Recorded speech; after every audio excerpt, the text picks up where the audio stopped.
Billionaire signed the divorce papers until his ex arrived with a baby saying he's your son. Before we begin, drop a comment telling us which city you're watching from. And once the story ends, don't forget to rate it from 0 to 10. Oh, and make sure to follow our channel for more stories like this. Now, sit back and enjoy every detail. The mahogany conference table reflected the afternoon sunlight streaming through floor-to-ceiling windows of the law firm's 42nd floor. Alaric Vance sat rigid in his charcoal Tom Ford suit, his steel-gray eyes fixed on the divorce papers before him. At 38, he commanded boardrooms with the same precision he now applied to ending his marriage. Calculated, efficient, emotionless. "Mr. Vance, we're still waiting for Mrs. Kaler," announced Jonathan Mercer, his attorney, adjusting his wire-rimmed glasses. "She should arrive any moment." Alaric's jaw tightened almost imperceptibly. 2 years. 2 years since he'd last seen Celine's face, heard her laugh, felt the warmth she brought to his sterile penthouse. 2 years since he'd made the biggest mistake of his life and let her slip away. His mother's voice echoed in his memory like poison. "That woman is after your money, Alaric. She'll trap you with a pregnancy. Mark my words." He'd been weak then, scared. Successful men weren't supposed to fear love, but Alaric had built his empire on logic, not emotion. When Celine started talking about children, about building a family, something inside him had panicked. The conference room door opened with a soft click. Alaric's breath caught in his throat. Celine Kaler stood in the doorway, and she was even more beautiful than his memories had painted her. Her chestnut hair fell in soft waves past her shoulders, framing a face that had matured with quiet strength. She wore a simple navy dress that hugged her curves elegantly, and her hazel eyes held a depth that hadn't been there before, a mixture of pain and resilience that made his chest ache. But it wasn't just Celine who entered the room. In her arms, she carried a child. A little boy with thick dark hair and curious brown eyes gazed around the formal space with the fearless wonder only toddlers possessed. He couldn't have been more than 18 months old, wearing tiny khaki pants and a white button-down shirt that made him look like a miniature gentleman. Alaric's world tilted on its axis. "Sorry I'm late," Celine said, her voice carrying the same melodic quality that had once calmed his restless nights. Traffic was heavier than expected. She settled into the chair across from him with practiced ease, adjusting the child on her lap. The boy immediately began exploring the leather armrest with tiny fingers, babbling softly to himself. Alaric stared, his mind racing through calculations, dates, possibilities. The child's age, the timeline of their separation, the way those brown eyes seemed to mirror his own. "Mrs. Kaler," Jonathan began shuffling papers nervously, "we appreciate you coming.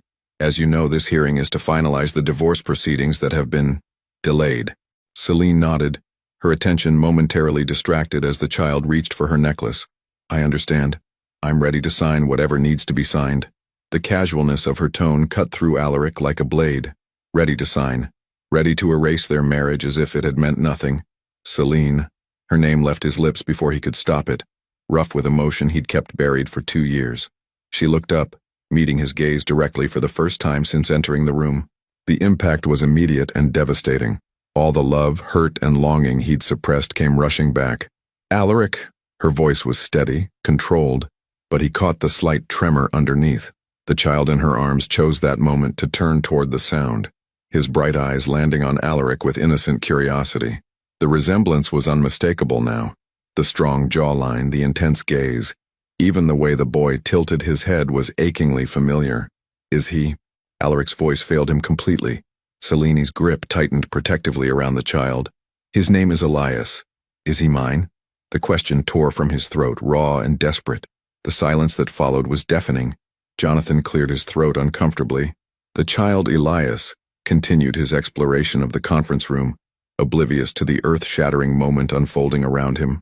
Celine's hazel eyes hardened, and when she spoke, her words were deliberate and cutting. "No, Alaric. He's mine." The simple statement hit him like a physical blow. "What do you mean?" "I mean that when I discovered I was carrying this beautiful boy, you had already made it clear where I stood in your life." Her voice remained steady, but fire blazed in her eyes. "You had already decided I was nothing more than a gold digger looking for a payday. You had already chosen to believe your mother's poison over anything I might have told you." Alaric felt the blood drain from his face. "Celine, you never defended me. she continued, her voice gaining strength. Not once. When she called me manipulative, when she suggested I was trying to trap you, when she treated me like I was some kind of predator, you just stood there and let her words cut me down. The child in her arms began to fuss, sensing the tension in the room. Celine immediately shifted into mother mode, bouncing him gently and speaking in soothing tones that made Alaric's heart ache with loss. So when I found out about Elias, she said, still focused on calming her son, I made a choice. I decided he deserved better than to be seen as a mistake or a scheme. He deserved to be wanted, to be loved unconditionally. And since you made it clear that wasn't something you were capable of, I gave him what he needed myself. Alaric watched this woman, his wife, legally still his wife, comfort the child who might be his son, and felt something fundamental break inside his chest. This was what he'd thrown away. This love, this strength, this incredible woman who had built a life and raised a child while he'd been nursing his wounded pride. I searched for you, he whispered, the admission scraping against his throat. After the divorce papers were filed, I tried to find you. Celine finally looked up, and for a moment, he saw a flicker of the woman who had once loved him completely. Why? The simple question contained multitudes. Why had he searched? Why had he let her go in the first place? Why was he sitting here now demanding signatures on papers he didn't really want to sign? Because I realized I'd made a mistake, he said, his voice barely audible. Because I realized I'd let fear make my decisions instead of love.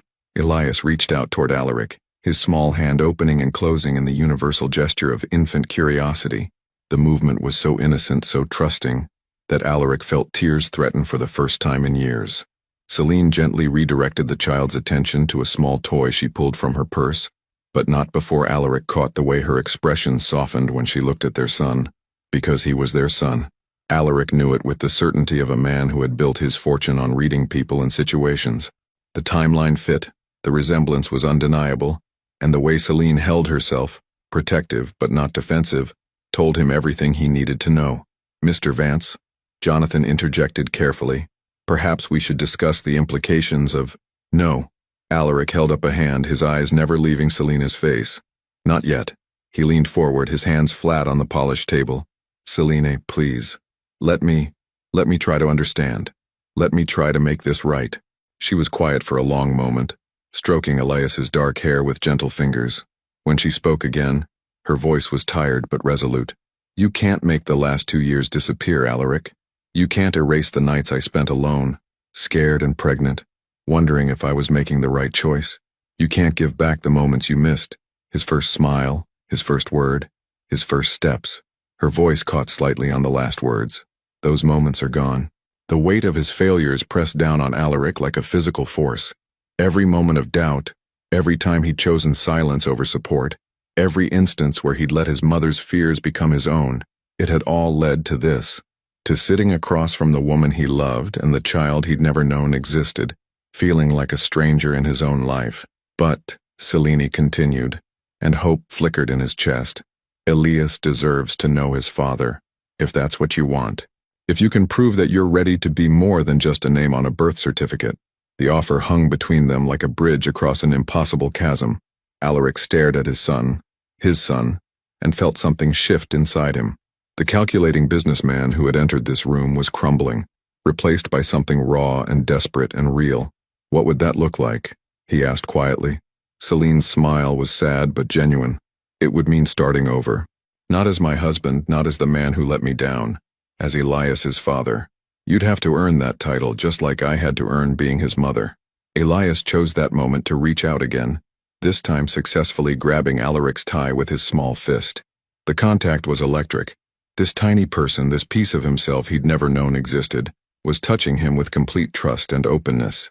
Hi there, Alaric whispered, his voice breaking. The child smiled, a brilliant gummy grin that transformed his entire face and made Alaric's heart stop. In that smile, he saw Selene's warmth and his own determination, a perfect blend of everything good they had once been together. His first word was Mama, Selene said softly, watching the interaction with carefully guarded expression. His second was book. He loves being read to. Alaric looked up at her, memorizing every detail of this moment. What's his favorite story? Goodnight Moon. He falls asleep to it every night. The simple intimacy of the information hit him like a physical blow. This was his son's life, bedtime stories and favorite books and routines that Alaric had never been part of. But maybe if he was very careful and very patient, he could still find a way in.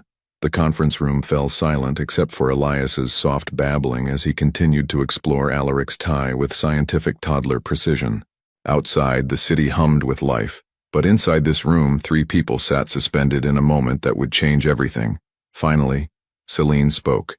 The divorce papers can wait, but if you want to be in his life, it starts now. It starts with small steps and earned trust and proving that you're ready to put someone else's needs before your own fears. Alaric nodded, unable to speak around the emotion clogging his throat. He gently extracted his tie from Elias's grasp, but not before letting the child's fingers curl around his thumb for a brief, perfect moment. "I want to try," he said, his voice rough with honesty. "I want to be the father he deserves, the man you deserved." Celine gathered Elias closer, preparing to leave. "Then you know where to start." As she stood, Alaric felt panic rise in his chest. "Wait, when can I see him again?" She paused at the door, looking back with an expression he couldn't quite read. "When you've figured out who you want to be when you do."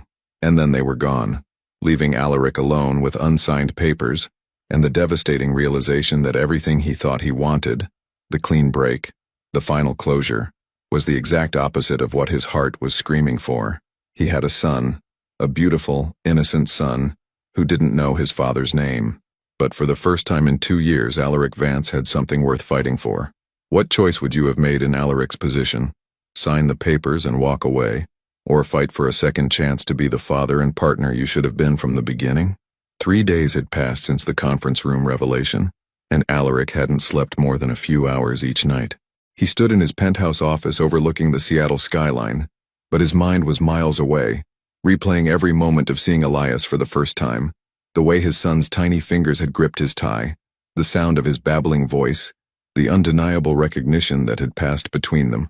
His phone buzzed with another urgent message from his pharmaceutical company's board, but Alaric ignored it. For the first time in his career, business felt insignificant compared to the gaping hole in his personal life. A soft knock interrupted his brooding. "Come in." Margaret, his longtime assistant, entered with her usual professional composure. "Mr. Vance, your mother is here to see you. She seems insistent." Before Alaric could respond, Vivienne Vance swept past Margaret like a force of nature. At 62, she maintained the same commanding presence that had intimidated business rivals and social climbers for decades. Her silver hair was pulled into a perfect chignon, her Chanel suit impeccable, her ice blue eyes sharp with purpose. "Alaric, darling." She air-kissed his cheek with calculated affection. "I heard the most disturbing news from Jonathan Mercer." Alaric's jaw tightened. "Did you? That woman showed up to your divorce hearing with a child." Vivian settled into the leather chair across from his desk like a queen claiming her throne. "A child she's claiming is yours. His name is Elias." "Oh, so you're already attached to this situation?" Her voice dripped with disdain. "Really, Alaric, I thought you were smarter than this. It's the oldest trick in the book. Disappear for 2 years, then return with a child to secure her financial future." Alaric turned from the window, his gray eyes cold. "Careful, mother. Don't careful me.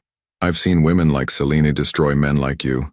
She's played this perfectly, vanishing to avoid a paternity test, letting the child grow old enough to be emotionally manipulative, then appearing just when you're vulnerable."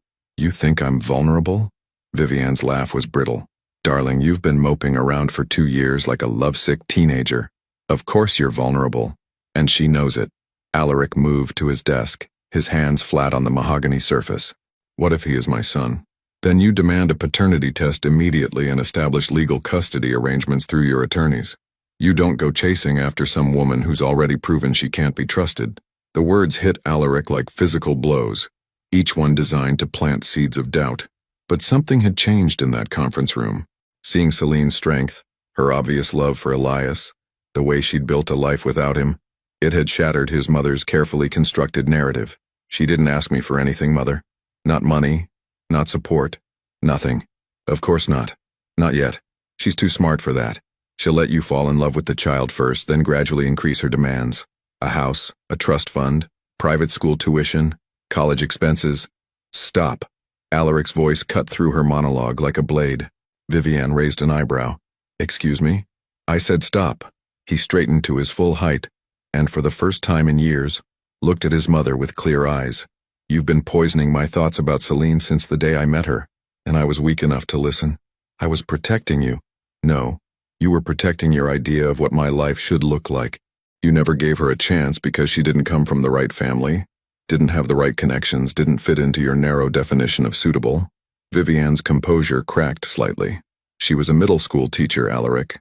What could she possibly offer someone of your stature? She offered me love, real, unconditional love, and I threw it away because I was too scared to believe I deserved it. The admission hung in the air between them. Vivian's face hardened, but Alaric saw something else flickering in her eyes. Fear.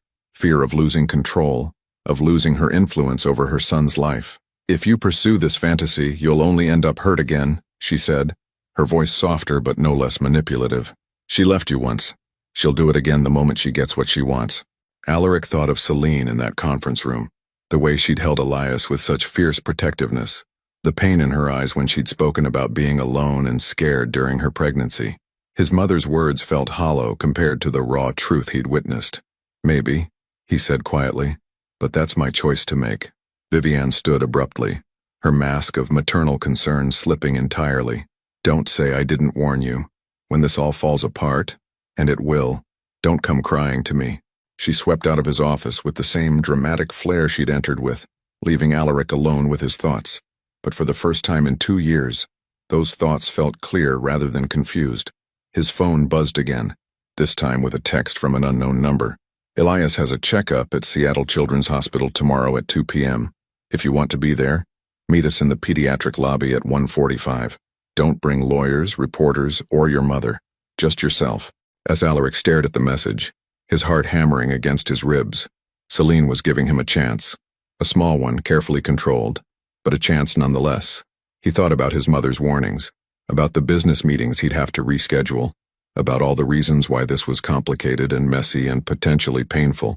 Then he thought about Elias's smile, about the trust in those innocent brown eyes, about the life he'd already missed and the moments he could still be part of. I'll be there, thank you. The response came quickly. This isn't about you. It's about him. Alaric smiled for the first time in days. She was right, of course. This wasn't about his guilt or his regrets or his need for redemption. This was about a little boy who deserved to know his father, and a father who needed to prove he was worth knowing. He looked out at the Seattle skyline again, but this time it didn't feel like a view from an ivory tower. It felt like a city where his son lived, where his son played and laughed and learned new words every day. Tomorrow couldn't come fast enough. The next afternoon, Alaric arrived at Seattle Children's Hospital 15 minutes early. He'd changed clothes 3 times that morning, finally settling on dark jeans and a navy sweater, professional enough to show respect, casual enough to seem approachable. He felt like a teenager preparing for a first date, nervous and hopeful and terrified of saying the wrong thing. The pediatric lobby was the explosion of color and gentle chaos. Children's artwork covered the walls, soft play areas dotted the space, and the sound of young voices mixed with the gentle hum of conversation from parents and medical staff. Alaric found a seat with a clear view of the entrance and waited, his palms damp with nervous energy. At exactly 1:45, the automatic doors slid open and Celine appeared with Elias in her arms. She looked stunning in a simple green dress that brought out the gold flecks in her hazel eyes, her hair pulled back in a loose bun with a few tendrils framing her face. But it was Elias who captured Alaric's attention completely. The boy wore tiny blue overalls and a striped shirt, his dark hair slightly mussed from what appeared to be a recent nap. He looked alert and curious, taking in the colorful environment with wide eyes. Alaric stood as they approached, his mouth suddenly dry. "You came," Celine said, and he caught a note of surprise in her voice. "I said I would. People say a lot of things." Her tone was neutral, but he heard the echo of old hurts underneath. Elias noticed Alaric and immediately reached out, his small hands opening and closing with excited recognition. The gesture was so trusting, so completely innocent, that Alaric felt his chest tighten with emotion. "He remembers you," Celine observed, and there was something almost wondering in her voice. "May I?" Alaric gestured toward the child, hardly daring to hope. Celine hesitated for a moment, then carefully transferred Elias into Alaric's arms.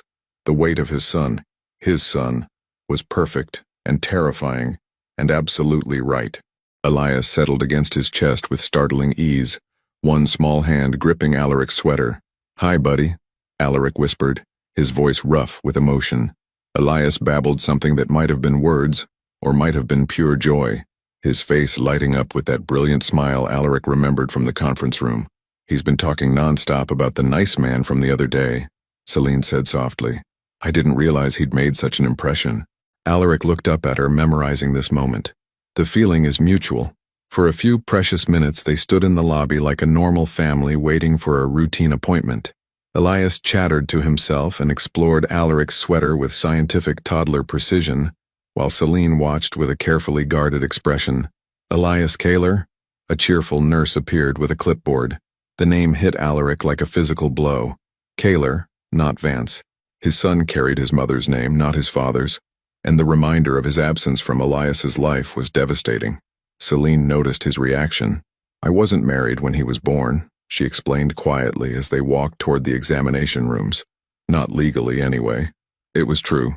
They'd been separated but not divorced when Elias was conceived, existing in that painful limbo of a marriage that was over in everything but paperwork. The pediatric examination room was decorated with cheerful farm animals and soft, soothing colors. Dr. Amanda Cross, a woman in her 40s with kind eyes and gentle hands, greeted them with professional warmth. "And who do we have here?" she asked, smiling at Elias. "This is Elias," Celine said, settling the boy on the examination table. "And this is—" She paused, glancing at Alaric uncertainly. "Alaric," he supplied. "His father, Doctor."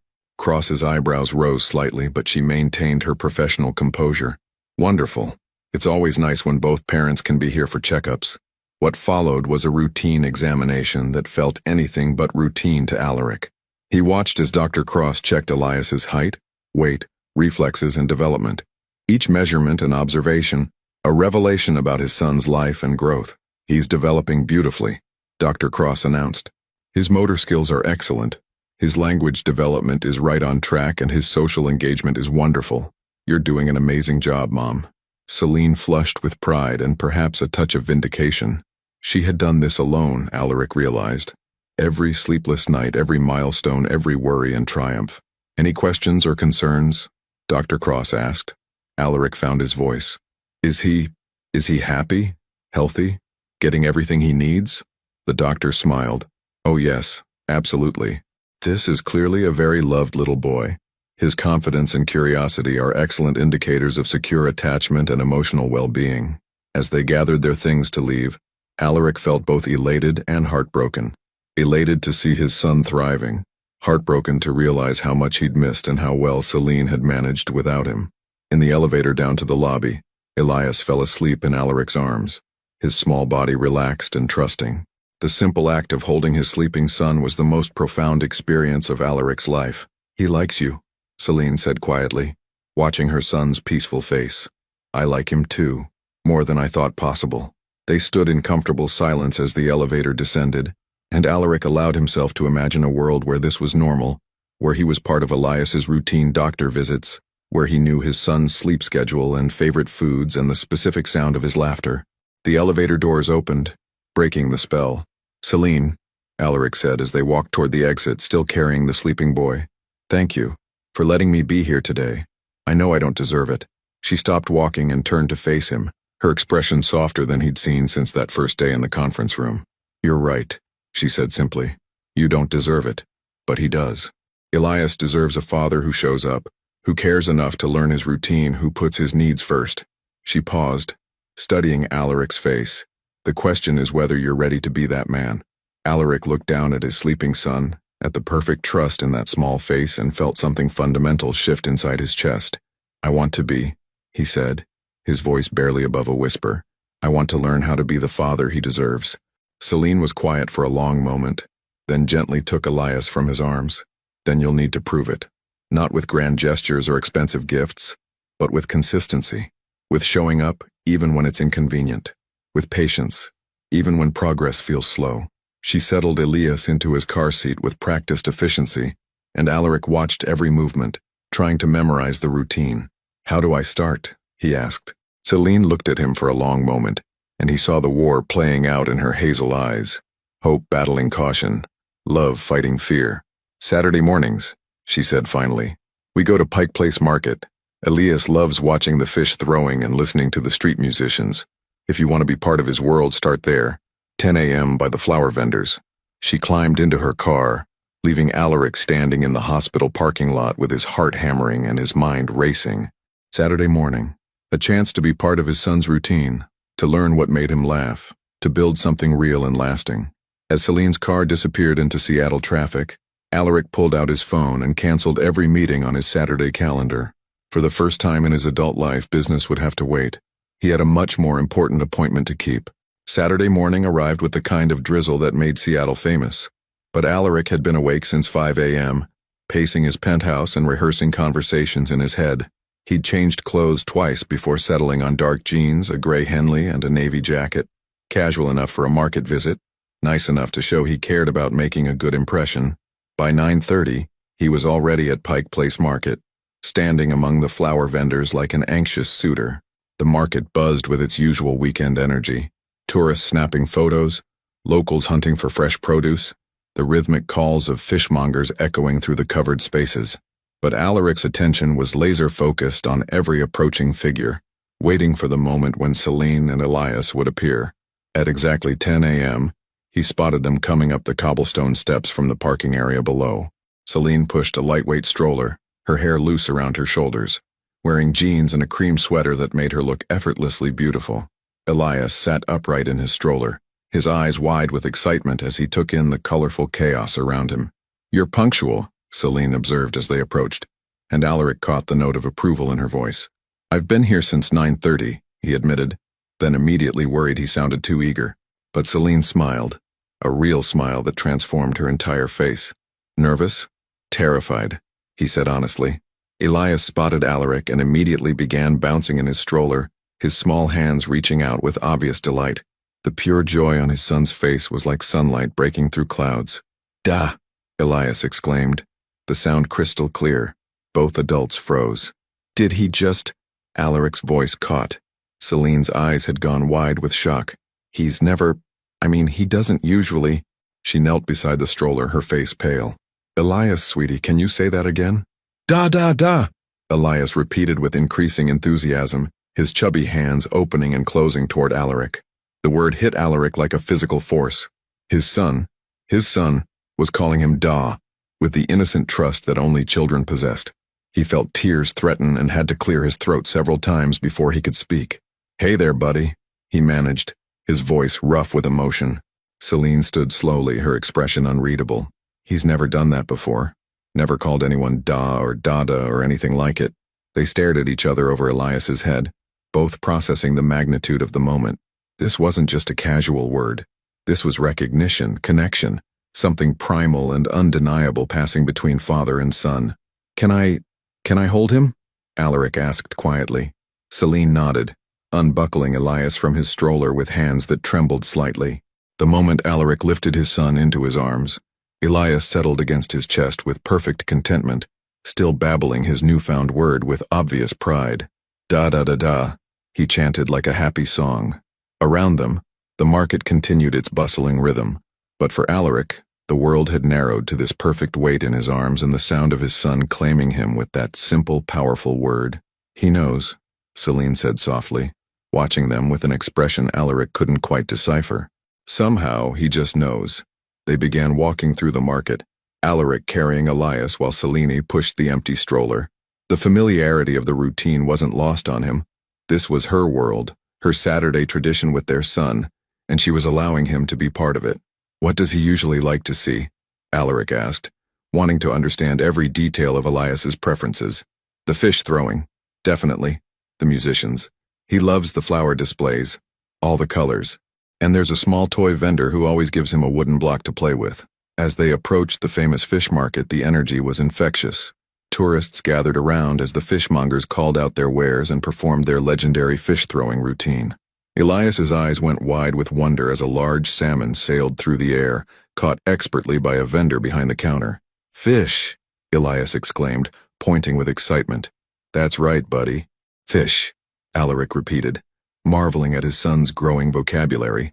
They found a spot where Elias could see clearly, and Alaric held him securely while explaining what was happening. The boy was completely captivated, laughing with delight every time a fish flew through the air. "He laughs like you," Celine said suddenly. Alaric looked at her in surprise. "He does? That deep belly laugh. It's exactly the same." Her voice carried a note of wonder, as if she was seeing something she'd never noticed before. The observation hit Alaric with unexpected emotion. All these months, Celine had been raising their son alone, and she'd been carrying pieces of him in Elias's laugh, his expressions, his mannerisms. The thought of her being reminded of him every day through their child was both beautiful and heartbreaking. They moved on to visit the street musicians, where an elderly man played acoustic guitar while his granddaughter sang folk songs.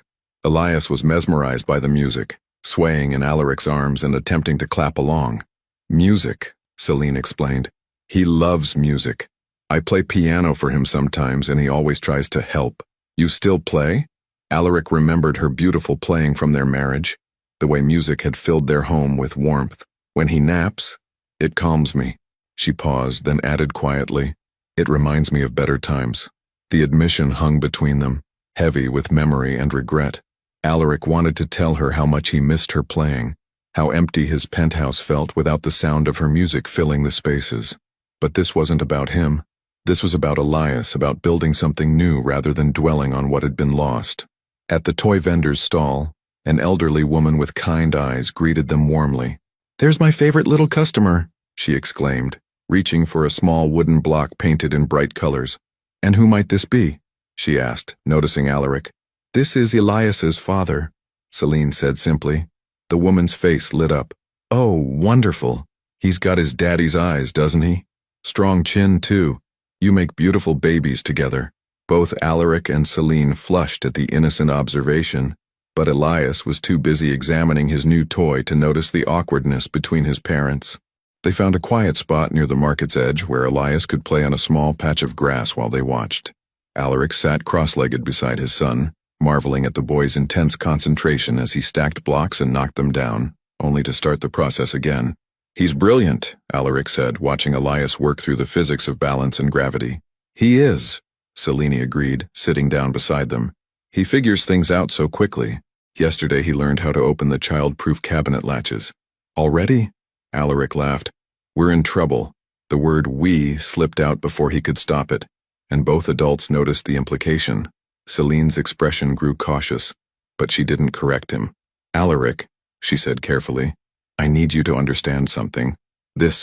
She gestured to the three of them sitting together. "This isn't us getting back together. This is about Elias having a relationship with his father." The clarification stung, but Alaric nodded. "I understand. Do you?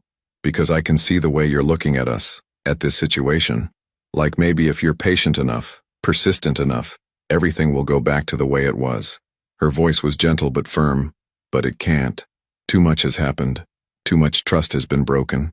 Elias chose that moment to crawl over to Alaric, pulling himself up to stand using his father's knee for support. The trust in that small gesture, the complete faith that his father would be there to lean on, was overwhelming.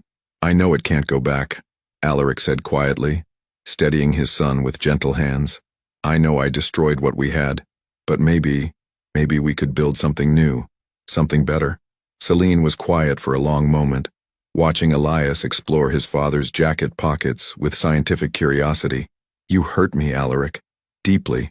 When I needed you most, when I was scared and uncertain about becoming a mother, you chose to believe the worst about me instead of standing by my side." The words were like physical blows, but Alaric forced himself to listen, to really hear what she was saying. "I was carrying your child and you made me feel like I was some kind of predator trying to trap you. Do you know what that did to me? How that felt?" Alaric's throat felt raw. "I was scared." "So was I." Her voice rose slightly, then she glanced at Elias and lowered it again. "I was terrified. I'd never been pregnant before, never been responsible for another human life. I needed my husband to support me, to believe in me, to trust that I loved him for who he was, not what he could give me." Elias, sensing the tension, looked up at both his parents with concerned brown eyes.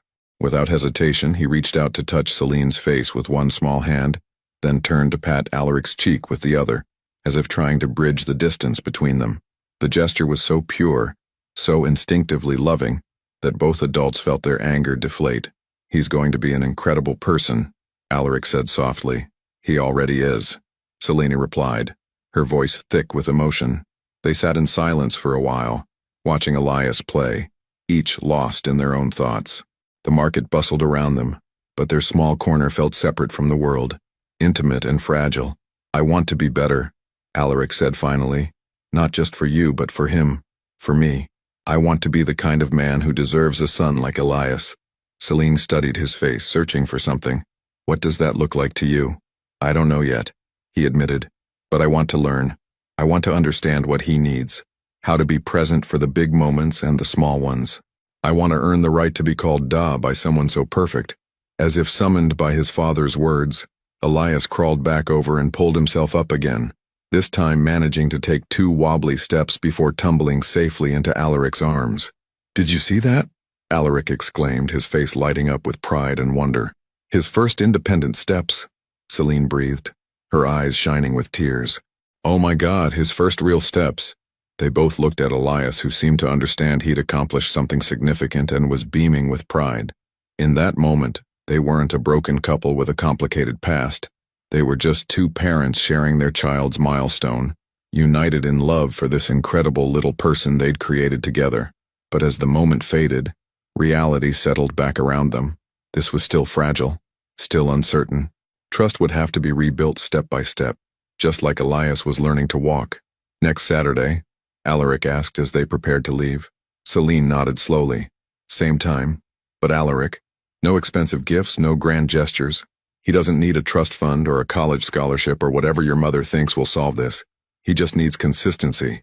He needs to know you'll show up. As they walked back toward the parking area, Elias fell asleep in his stroller, exhausted from his big morning. Alaric found himself walking closer to Selene than necessary, breathing in the familiar scent of her perfume, remembering what it felt like to be part of a family. But when they reached her car, the spell broke. This was good, Selene said carefully. For him, I mean. He clearly adores you. The feeling is mutual. She strapped Elias into his car seat with practiced efficiency, and Alaric watched every movement, still trying to learn the routines of fatherhood.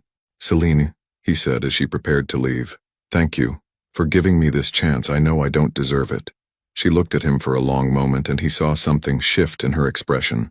Not forgiveness, not yet, but perhaps the possibility of it. Prove me wrong, she said simply. Prove that you're the man I fell in love with, not the one who let fear make his decisions. As her car pulled away, Alaric stood in the Pike Place Market parking lot feeling transformed. His son had taken his first steps into his arms, had called him Da with innocent trust, had shown him what unconditional love looked like. For the first time in 2 years, Alaric Vance felt like he had a purpose beyond building his empire. He had a little boy to love, to protect, to be worthy of. And maybe if he was very careful and very patient, he might find a way to earn back the heart of the woman who had given him the greatest gift of his life. 3 weeks into their Saturday morning routine, Alaric felt like he was finally understanding the rhythm of fatherhood. He knew that Elias preferred his juice slightly warm, that he had a favorite spot by the flower vendors, where he could watch the colors dance in the morning light, and that the sound of live music made him clap with infectious joy. Each week brought new discoveries. Elias's first attempt at saying flower, his fascination with dogs, the way he fell asleep in his stroller when they walked the quieter sections of the market. But it was Tuesday afternoon when everything shifted. Alaric was in his office reviewing quarterly pharmaceutical reports when Margaret knocked urgently. Mr. Vance, there's a woman here to see you. She says it's about your son. Alaric's blood went cold. His first thought was that something had happened to Elias. An accident, an emergency. He rushed to the reception area, his heart hammering against his ribs. Instead of a doctor or emergency responder, he found a woman in her 50s with perfectly styled blonde hair and predatory eyes. She wore an expensive suit and carried herself with the confidence of someone accustomed to getting what she wanted. Mr. Vance? I'm Rebecca Martinez from Celebrity Weekly. I'd like to discuss an exclusive story we're running about your secret family. The words hit him like ice water. I'm sorry. What? Rebecca smiled with sharp satisfaction. The billionaire pharmaceutical mogul, his mysterious ex-wife, and their love child. It's quite a compelling story. Our readers are fascinated by powerful men who abandon pregnant wives only to come crawling back when it's convenient. Alaric's vision actually blurred with rage. That's not what happened. isn't it? Our sources indicate that Celine Kaler was forced to raise your son alone for over a year while you lived in luxury, completely unaware of your child's existence. She pulled out a digital recorder. Care to comment on how it feels to be a deadbeat billionaire dad? Get out. His voice was deadly quiet. Mr. Vance, this story is running with or without your cooperation. Wouldn't you prefer to give your side? I said get out. Now. Rebecca's smile never wavered. The article publishes Friday. I'm sure your ex-wife will enjoy reading about her life in the national spotlight. She swept out with theatrical flair, leaving Alaric standing in his reception area feeling like his world was crumbling. His first instinct was to call his legal team to figure out how to stop the story. His second was to call Celine. She answered on the third ring, sounding slightly breathless. Alaric, is everything okay? You never call during the week. Celine, we have a problem, a big one. 20 minutes later, she sat across from him in his office, Elias playing quietly on a blanket they'd spread on the floor. Her face had gone pale as he explained about Rebecca Martinez and the impending story. They can't just publish lies about us, she said, but her voice lacked conviction. They're not technically lies, they're just interpretation. Spin. Alaric ran his hands through his hair. My legal team says we might be able to delay publication but not stop it entirely. Elias crawled over to his father, pulling himself up and babbling happily. The innocent trust in his son's face made Alaric's chest ache with protectiveness. What does this mean for him? Celine asked, voicing his exact fear. Photographers, reporters, strangers taking pictures of him at the playground, following you to the grocery store, turning his childhood into a spectacle. Celine's hands were shaking. This is my fault. I should never have brought him to that divorce hearing. I should have handled this privately. No. Alaric's voice was firm. This is my fault. My company, my profile, my mother's big mouth to the wrong people. He paused, remembering Vivian's parting threat about not coming to her when everything fell apart. I think I know who their source is. The realization hit him like a physical blow. His own mother had sold them out to protect her reputation, to punish him for choosing Celine and Elias over her manipulation. What do we do? Celine asked, and the we didn't escape his notice. Before Alaric could answer, his phone buzzed with a text from an unknown number. The message contained a single photo, Celine and Elias at the market the previous Saturday, with Alaric kneeling beside his son, all three of them laughing at something Elias had done. Someone had been watching them. Someone had been documenting their private moments. They've been following us, he said quietly, showing Celine the photo. Her face crumpled. Oh God. How long? How many pictures do they have? Alaric's phone rang. Margaret's voice was tight with stress. Mr. Vance, there are photographers outside the building, and someone from Channel 7 News wants a statement. He closed his eyes, feeling the weight of his failures crushing down on him. This was exactly what he'd feared when he first started pulling away from Celine, that his world would contaminate hers, that his success would become her burden. Alaric. Celine's voice was steady, but he could see the fear in her eyes. We need to get ahead of this. How? She was quiet for a moment, watching Elias stack blocks with determined concentration. We tell our story first, on our terms. What do you mean? An interview, a real one, with a reputable journalist. We control the narrative instead of letting them write it for us. The idea was simultaneously terrifying and brilliant. You'd be willing to do that? For him? Yes. She gestured toward Elias. I won't let them turn our son into tabloid fodder. I won't let them paint him as some dirty secret or mistake. Alaric felt something shift in his chest. Admiration, gratitude, and a love so fierce it threatened to overwhelm him. This incredible woman was willing to expose herself to media scrutiny to protect their child. There's something else, he said quietly. If we do this, if we go public, there's no going back. We'll be linked forever in the public eye. Your privacy, your quiet life with Elias, it'll be gone. Celine met his gaze directly. It's already gone. At least this way we control how the story gets told. They spent the next hour crafting a strategy, with Alaric's publicist joining them via video call. The plan was risky but solid. A sit-down interview with Patricia Woods, a respected journalist known for her fair reporting on high-profile family situations. As they worked, Elias moved freely between his parents, sometimes playing at Celine's feet, sometimes climbing into Alaric's lap to help by pressing random keys on his laptop. The domesticity of it was both wonderful and heartbreaking. This was what they could have had, should have had, if fear hadn't driven them apart. Da da da, Elias chanted, reaching for Alaric's tie. He's been saying that constantly, Celine observed. I think he's trying to make up for lost time. The simple statement cut deep. Lost time, that was exactly what it was. Months of his son's life that Alaric would never get back. Memories that should have been theirs to make together. Celine, he said suddenly, whatever happens with this interview, whatever comes after, I want you to know that these past few weeks getting to know Elias, watching you with him, it's been the best part of my life. She looked up from the interview notes they'd been preparing, her hazel eyes soft. He loves you. It happened so fast, but he really loves you. What about you?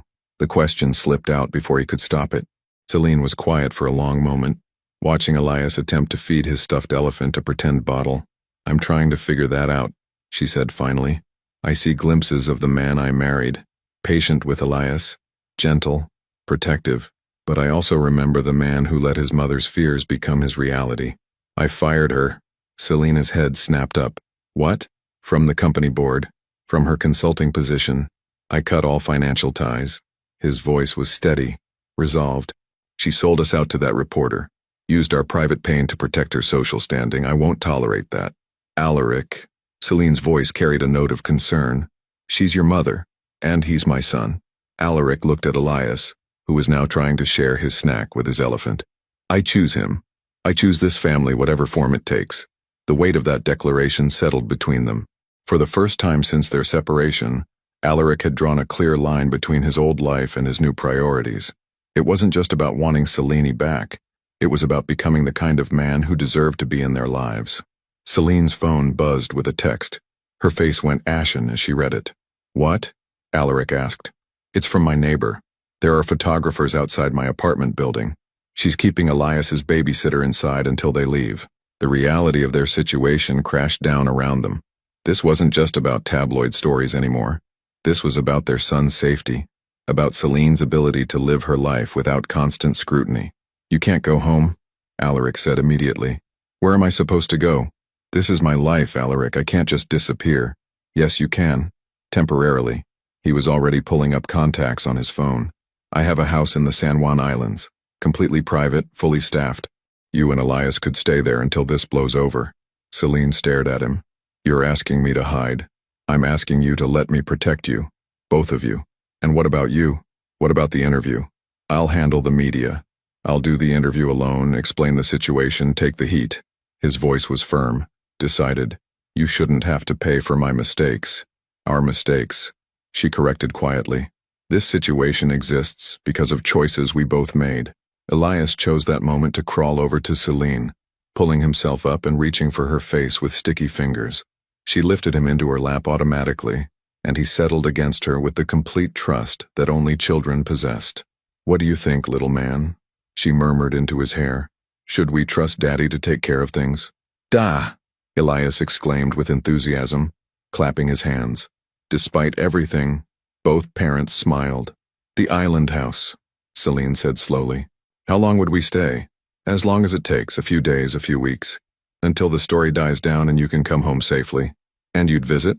The hope in her voice was carefully controlled, but Alaric heard it anyway. If you'll let me. If you want me to.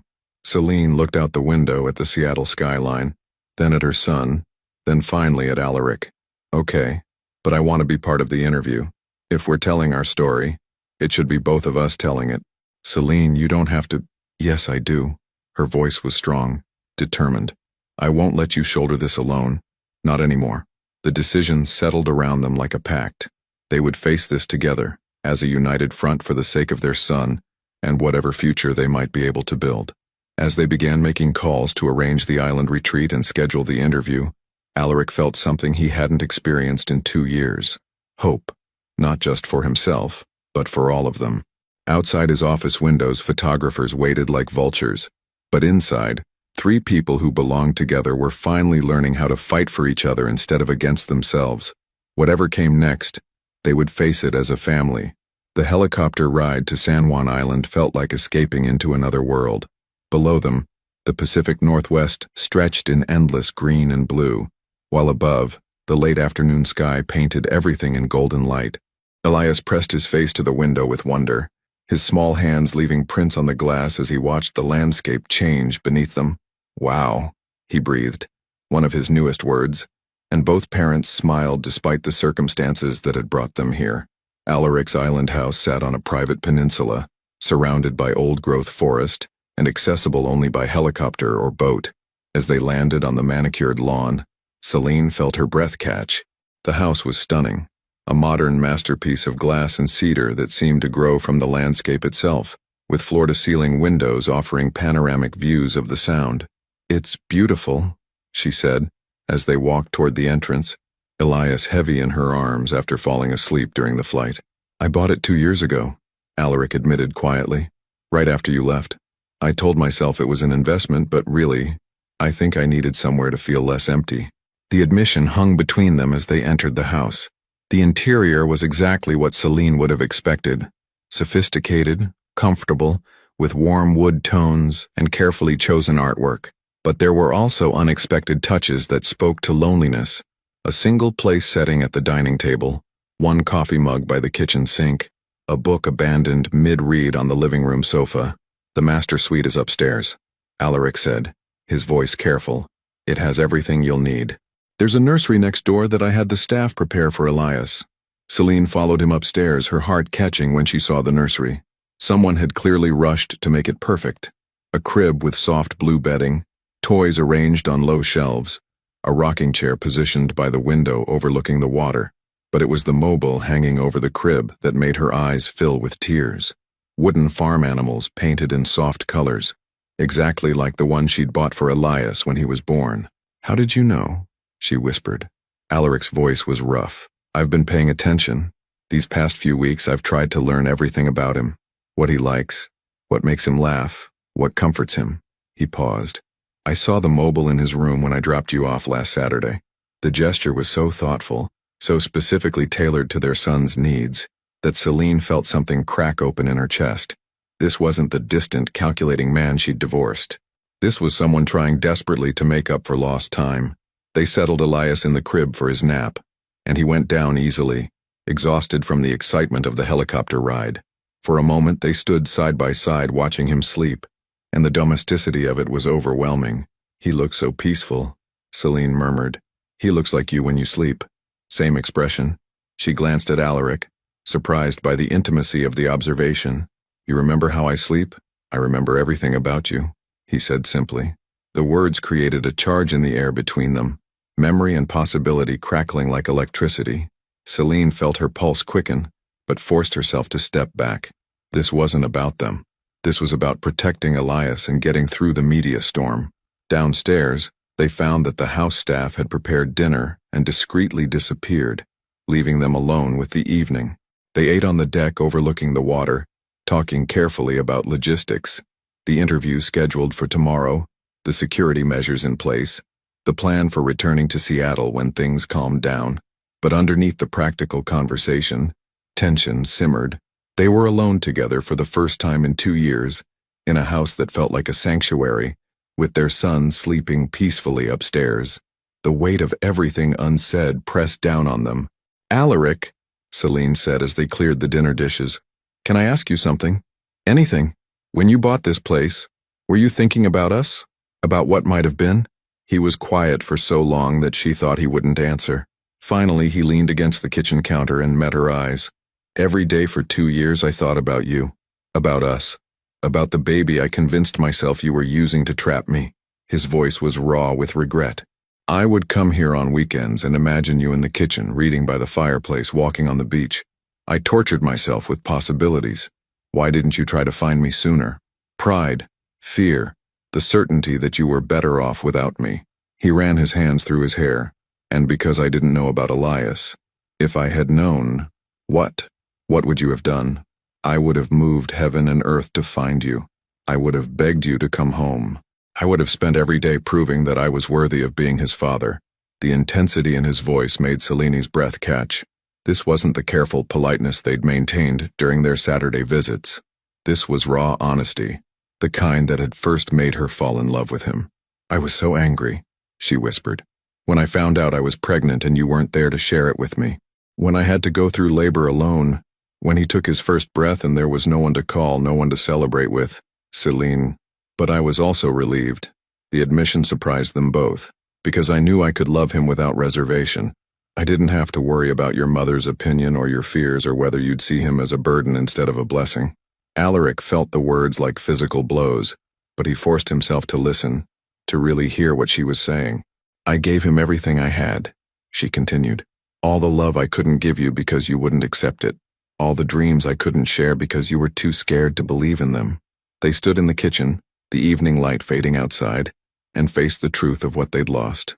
Not just their marriage, but the joy of experiencing their child's first year together, the partnership of new parenthood, the simple happiness of building a family. I can't change what I did, Alaric said quietly. I can't give you back those moments, but I can try to be better now. For him, for you, for whatever future we might be able to build. Celine looked at him across the kitchen island. This man who had broken her heart and given her the greatest gift of her life, and felt the careful walls she'd built around her emotions start to crumble. I'm scared, she admitted. Of what? Of believing in you again. Of letting Elias get too attached if you decide this is too hard, too complicated. Of forgetting why I left in the first place. What if I promise not to give you reasons to remember? The question hung between them, heavy with possibility and risk. Celine felt tears threaten, for the pain they'd caused each other, for the time they'd lost, for the fragile hope growing in her chest despite all her better judgment. Before she could answer, Elias's voice came through the baby monitor, not crying but babbling happily to himself as he woke from his nap. Da da da, his voice chanted through the speaker. Ma ma ma, da da da. Both parents smiled through their tears. He's calling for us, Celine said softly. Both of us, Alaric agreed. They went upstairs together to get their son, and as Elias reached for both parents with equal enthusiasm, Celine felt something shift in her heart. This little boy had never known the anger and hurt between his parents. To him, they were simply the two people who loved him most in the world. Maybe that was enough to start with. They spent the evening on the living room floor, playing with Elias and watching him explore his new environment. The baby was fascinated by everything: the texture of the wool rug, the way the lamplight created shadows on the walls, the view of water through the massive windows. As the night grew later, they established a bedtime routine together. Alaric ran the bath while Celine gathered pajamas.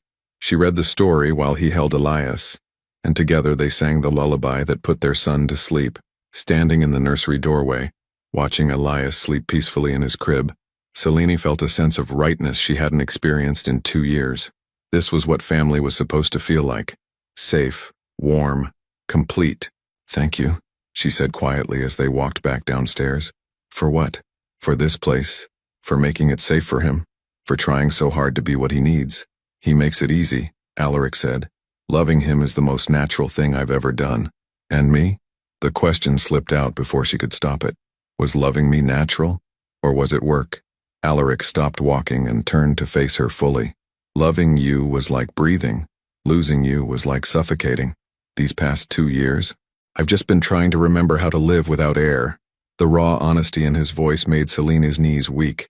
She reached for the stair railing to steady herself, overwhelmed by the intensity of emotion between them. Alaric, I know, he said quickly. I know it's too soon, too complicated. I know I don't deserve another chance, but I need you to know that every day since you left, I've regretted letting you go. Every day I've loved you more than the day before. The words hung in the air like a bridge between their past and their possible future. Celine felt her heart hammering against her ribs, felt the familiar pull toward this man who had been both her greatest love and her deepest pain. The interview is tomorrow, she said, not really answering his declaration but not rejecting it either. The interview is tomorrow, he agreed. We should probably get some rest. We should, but neither of them moved. They stood in the hallway of his island house, their son sleeping peacefully nearby, and felt the weight of everything they'd once been, and everything they might become again. Finally, Celine forced herself to take a step toward the master bedroom. Good night, Alaric. Good night, Celine. As she closed the bedroom door behind her, Celine leaned against it and tried to catch her breath. Tomorrow they would face the cameras and tell their story to the world. Tomorrow they would have to present a united front while the media dissected their private pain. But tonight, for the first time in 2 years, she fell asleep feeling like she wasn't alone in the world. Down the hall, The father of her child was watching over them both, and despite everything that had gone wrong between them, that knowledge brought her more peace than she'd felt in months. In his own room, Alaric lay awake staring at the ceiling and listening to the house breathe around him. For the first time since he'd bought this place, it didn't feel empty. It felt like home. Tomorrow would bring new challenges, but tonight his family was safe under his roof, and that was enough. The television crew arrived at the island house by boat at dawn, transforming the peaceful living room into a professional studio within hours. Patricia Woods, the veteran journalist conducting the interview, was exactly what Celine had hoped for. Mid-50s, intelligent eyes, and a reputation for fairness that had made her the go-to interviewer for high-profile family crises. Alaric stood by the window watching the sound technicians set up their equipment, his hands clenched into fists. He'd faced hostile board meetings, aggressive takeover attempts, and congressional hearings, but none of them compared to the vulnerability of having his personal failures examined on national television. "You don't have to do this," Celine said quietly, approaching with Elias in her arms. Their son was dressed in his best outfit, tiny khakis and a white button-down that made him look impossibly precious. "Yes, I do." Alaric's voice was firm. "I need to own what I did, publicly." Celine studied his profile, noting the tension in his jaw, the way his shoulders carried the weight of his regrets. "What if they ask about your mother? Then I'll tell the truth. All of it." Patricia Woods approached them with professional warmth. "Mr. and Mrs. Vance, thank you for agreeing to this interview. I know this can't be easy." "It's Ms. Kaler," Celine corrected gently. "We're divorced." "Of course. My apologies."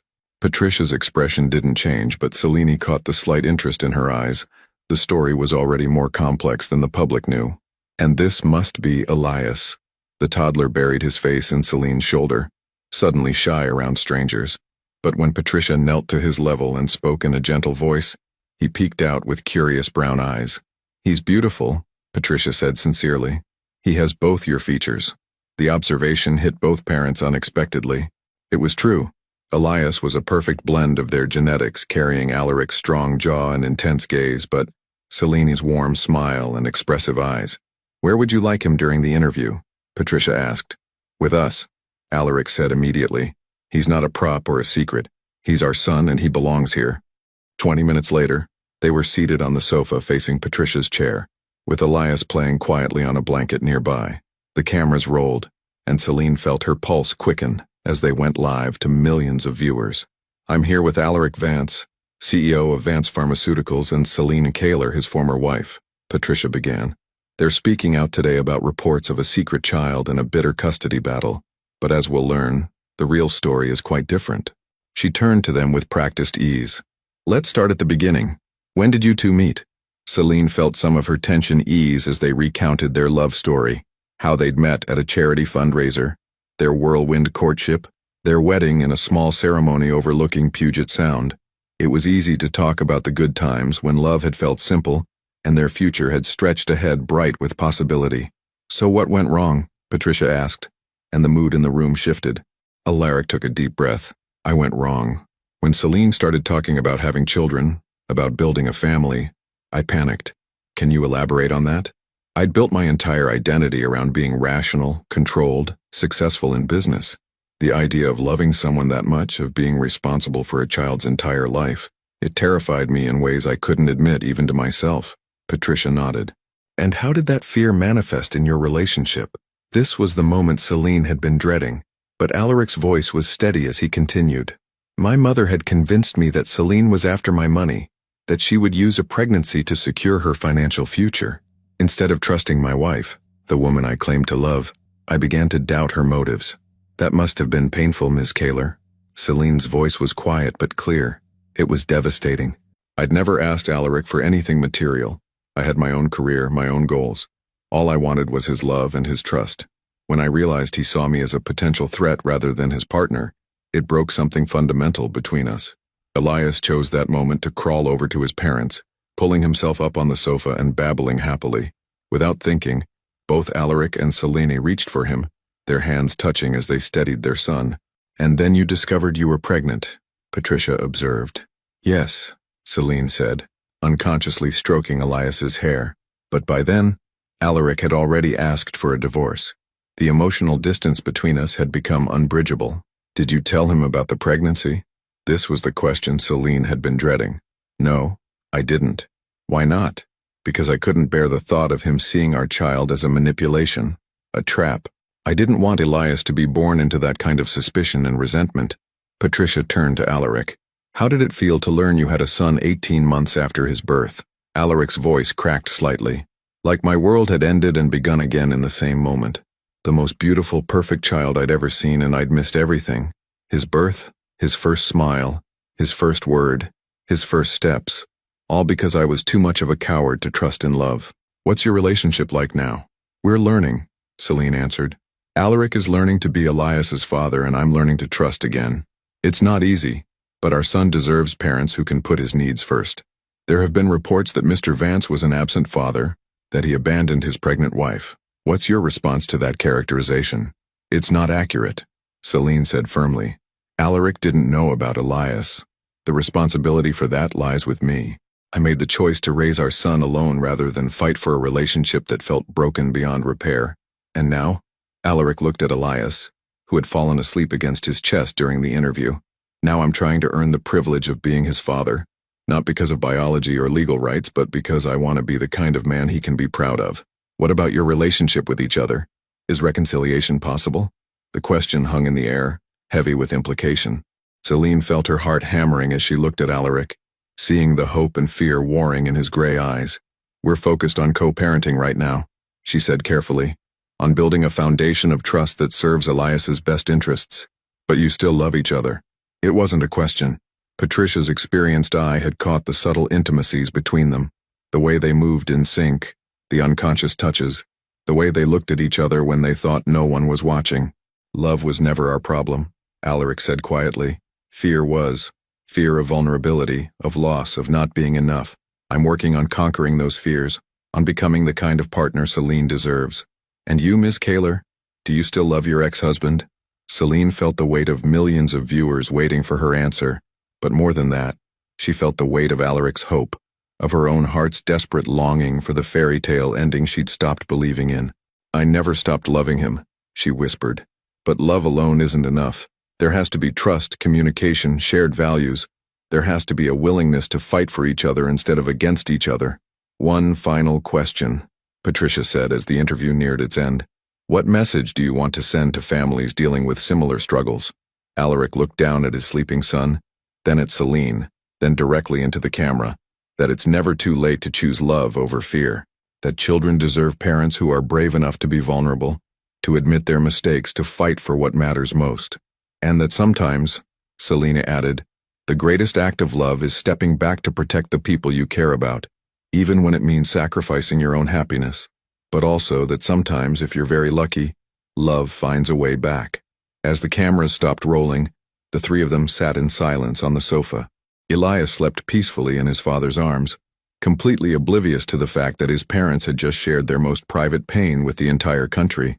That was beautifully done, Patricia said, as her crew began packing up equipment. Honest, raw, but respectful. I think you've given people a very different story than what the tabloids were trying to sell. After the crew left, Alaric and Celine found themselves alone on the deck, overlooking the water. Elias played at their feet, building towers with blocks and knocking them down with delighted laughter. Do you think we did the right thing? Selena asked. I think we told the truth. Whatever comes from that, we can handle together. The word together sent a thrill through Celine's chest. For the first time since their separation, it felt like possibility rather than wishful thinking. Alaric, she said suddenly. In the interview, when Patricia asked if we still loved each other, you said you never stopped. I meant it, but I need you to understand loving you and trusting you are two different things. I can't risk Elias getting hurt if you decide this is too complicated, too difficult. Alaric set down his coffee cup and turned to face her fully. What if I told you I've already made my choice? What if I told you that sitting here with you and Elias feels more right than anything I've done in 2 years? What are you saying? I'm saying I want to fight for us. All of us. Not just as co-parents, but as a family. His voice was intense, urgent. I'm saying I want to earn back your trust, your love, your partnership. I want to marry you again, Selene, but this time as the man you deserve instead of the coward you left. The declaration hit her like a physical force. This wasn't the careful, measured approach they'd been taking. This was raw honesty, the kind that had first made her fall in love with him. Before she could respond, Elias crawled over and pulled himself up between them, reaching for both parents with chubby hands. As they lifted him together, their faces inches apart, Selena felt the last of her carefully constructed walls begin to crumble. "One more chance," she whispered, her eyes locked on his. "But if you hurt us again, I won't," he said fiercely. "I swear to you, I won't." As the sun set over the Pacific Northwest, three people who belonged together finally stopped fighting against their destiny and started fighting for it instead. But even as hope bloomed in their hearts, neither parent knew that thousands of miles away, someone was watching their interview with rage and planning their revenge. The interview aired 3 days later to record-breaking viewership. Alaric's phone hadn't stopped ringing. Supportive messages from business colleagues, interview requests from morning shows, and surprisingly, dozens of letters from single mothers thanking him for his honesty about absent fathers. But it was the call from his head of security that changed everything. "Mr. Vance, we have a problem." Marcus Chen's voice was tight with concern. "Your mother has hired a private investigator and a high-profile family attorney. She's petitioning for grandparents' rights and claiming you're mentally unstable." Alaric felt the blood drain from his face. He was standing in the island house kitchen, watching Selene help Elias finger paint at the breakfast table, a scene of such perfect domestic happiness that his mother's calculated cruelty felt like a physical assault. "On what grounds?" he asked, stepping away so Selene couldn't hear. "She's claiming that your erratic behavior over the past month, firing her from the board, the public interview, your obsession with a woman who allegedly kept your child from you, indicates mental instability and makes you unfit to parent. That's insane. It gets worse. She's also claiming that Ms. Kaler is an unfit mother who used the child to manipulate you, and that Elias would be better off in her custody until both parents undergo psychological evaluation." Alaric's vision actually blurred with rage. His mother wasn't just attacking him. She was going after Celine and Elias, trying to destroy the fragile family they'd been rebuilding. How strong is her case? Weak, but expensive. She can tie you up in court for months, maybe years. Create a media circus. Force invasive investigations into your private lives. Make co-parenting nearly impossible. Alaric ended the call and stood in the kitchen, his hands shaking with fury. Through the doorway, he could see Elias giggling as Selene helped him make handprints in blue paint, their faces bright with joy. The contrast between that innocent happiness and his mother's toxic manipulation was devastating. "Da-da!" Elias called out, spotting his father in the doorway. "Come see." Alaric forced a smile and joined them at the table, admiring the abstract masterpiece his son had created. But Selene noticed his tension immediately. "What's wrong?" He waited until Elias was distracted with washing his hands before explaining the situation. As he spoke, he watched the color drain from Celine's face, saw the fear creep back into her eyes, the same fear he'd worked so hard to chase away. "She can't actually take him from us," Selene said, but her voice lacked conviction. "Not permanently, but she can make our lives hell while trying. Court dates, depositions, psychological evaluations, media coverage of every detail of our relationship. Why?" The word came out as a whisper. Why would she do this to her own grandchild? Alaric looked at Elias, who was now attempting to feed his stuffed elephant some of his morning banana, completely oblivious to the storm gathering around his small world. "Because she'd rather destroy us than admit she was wrong.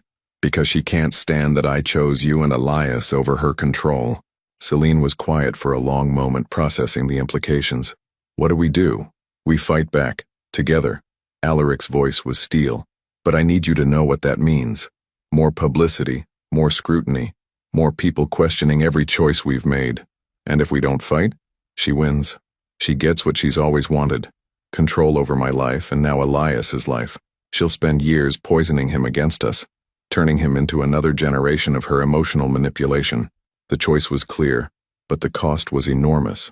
Celine looked at her son, this perfect little person who deserved to grow up surrounded by love, not legal battles and family dysfunction. "There's something else," Alaric said quietly. "Something that might change everything." "What?" "I never finalized the divorce papers. Legally, we're still married." Celine's eyes went wide. "What?" "After you left, I kept finding reasons to delay signing them. My lawyer has been calling for 2 years, but I couldn't bring myself to make it official." His voice was rough with emotion. "Which means Viviane can't claim we're unstable, unmarried parents fighting over custody. We're a married couple reconciling and raising our child together. The revelation hung between them like a bridge across an impossible chasm. Legally married, but emotionally divorced. Living as a family, but without the foundation of trust that true partnership required. So what does that make us? Selena asked. It makes us whatever we choose to be. Before Selene could respond, Elias began fussing, reaching for both parents with paint-covered hands. As they cleaned him up together, working in the synchrony that had developed over their weeks of co-parenting, Selene felt the weight of decision pressing down on her. If we do this, she said carefully, if we present ourselves as a reconciled married couple, there's no going back. We'd have to commit fully, not just for the cameras, but for Elias. I know. And if it doesn't work between us, then we'll figure it out. But Selene, I meant what I said in the interview. I want to fight for us, for real this time. Not because of legal strategy or media perception, but because sitting here with you and Elias feels like coming home. Elias, now clean and dry, crawled into Alaric's lap and settled against his chest with perfect trust. The gesture was so natural, so right, that both parents felt their hearts clench with protective love. Okay, Selene said finally, but we do this my way. No more secrets. No more letting other people's fears drive our decisions. If we're going to be a family, we communicate about everything. Everything, Alaric agreed. The next few days passed in a whirlwind of preparation. Alaric's legal team worked around the clock to counter Vivianne's petition, while public relations specialists crafted a strategy to present their united front. But it was the quiet moments that mattered most. Bedtime routines, shared meals, the growing ease between Alaric and Selene as they learned to be partners again. On Thursday evening, as they put Elias to bed together, Selene felt a sense of rightness she hadn't experienced in years. This was what family was supposed to feel like. Safe, warm, unified against the world. Story time, Alaric said, settling into the rocking chair with a picture book while Selene tucked Elias into his crib. Good night, Moon, Elias requested with impressive clarity for a nearly 2-year-old. As Alaric read the familiar words, his deep voice filling the nursery with warmth, Selene felt tears threaten. This was the life she'd dreamed of when she first discovered she was pregnant.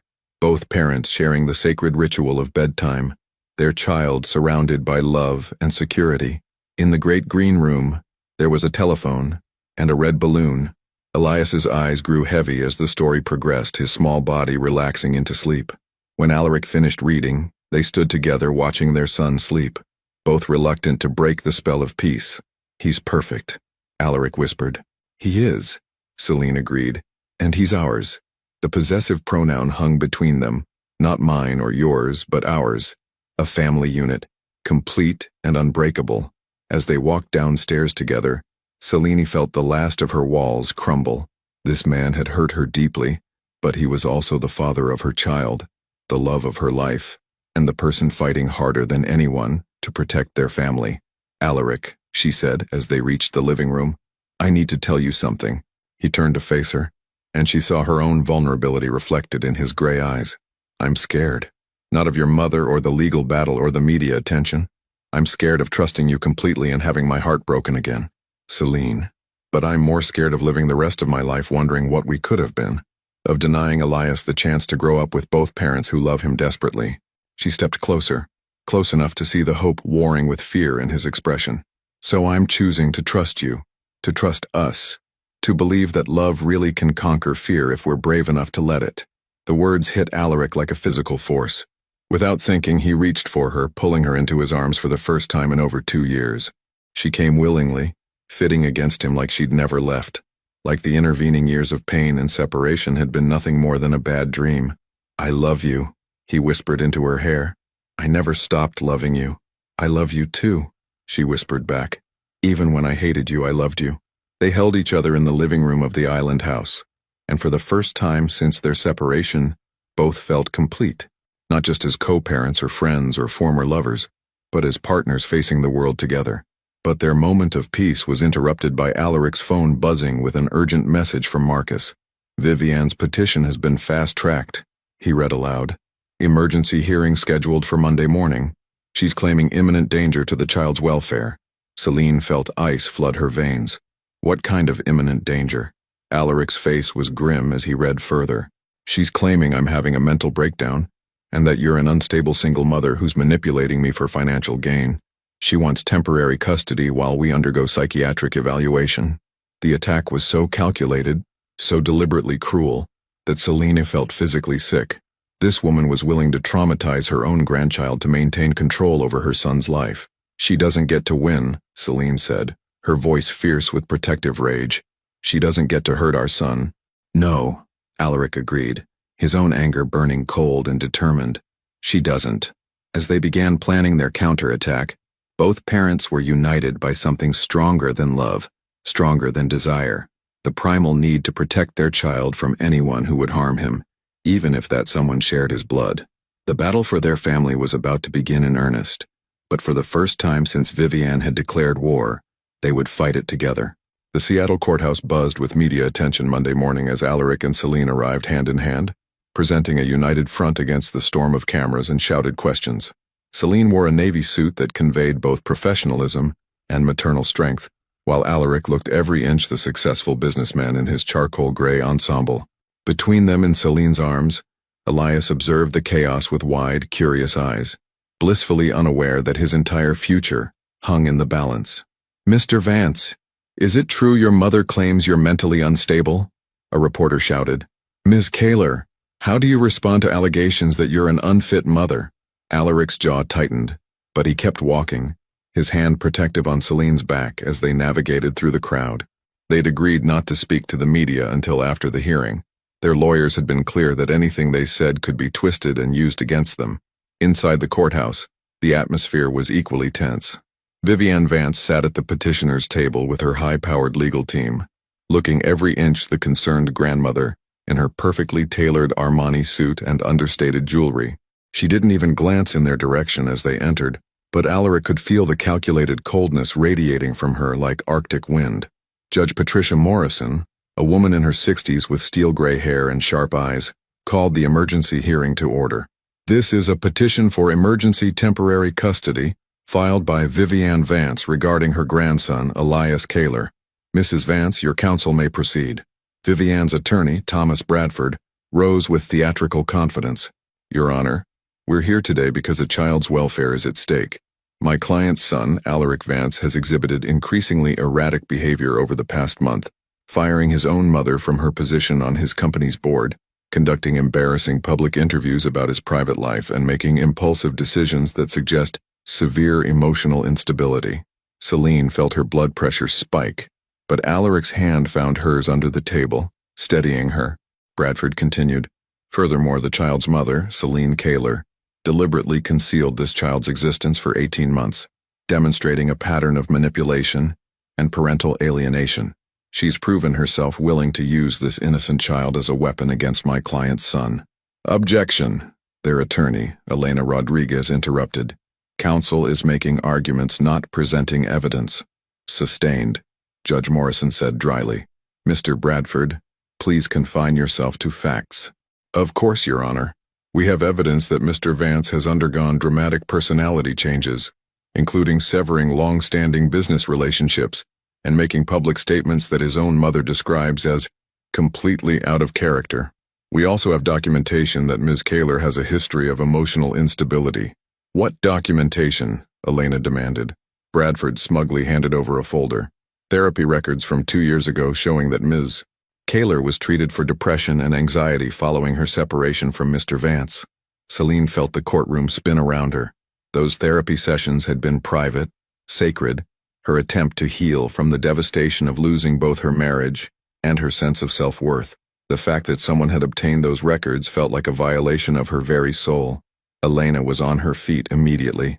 "Your Honor, those records were obtained illegally and are protected by doctor-patient privilege. I move to have them excluded." "On what grounds were these records obtained, Mr. Bradford?" Judge Morrison's voice was dangerously quiet. Bradford shifted uncomfortably. "Through proper legal channels, Your Honor. I'll need to see documentation of those proper legal channels before I'll admit any of this evidence," the judge said sharply. "Continue with your case, but consider those records inadmissible for now." It was Elena's turn to present their defense, and she did so with surgical precision. "Your Honor, what we have here is not a concerned grandmother trying to protect her grandchild. What we have is a woman who has systematically tried to control and manipulate her adult son's life. And when that son finally chose to build a healthy relationship with his wife and child, she retaliated with this frivolous lawsuit. Elena gestured toward Alaric and Selene. Mr. and Mrs. Vance, and yes, Your Honor, they are still legally married, have spent the past month building a stable, loving co-parenting relationship.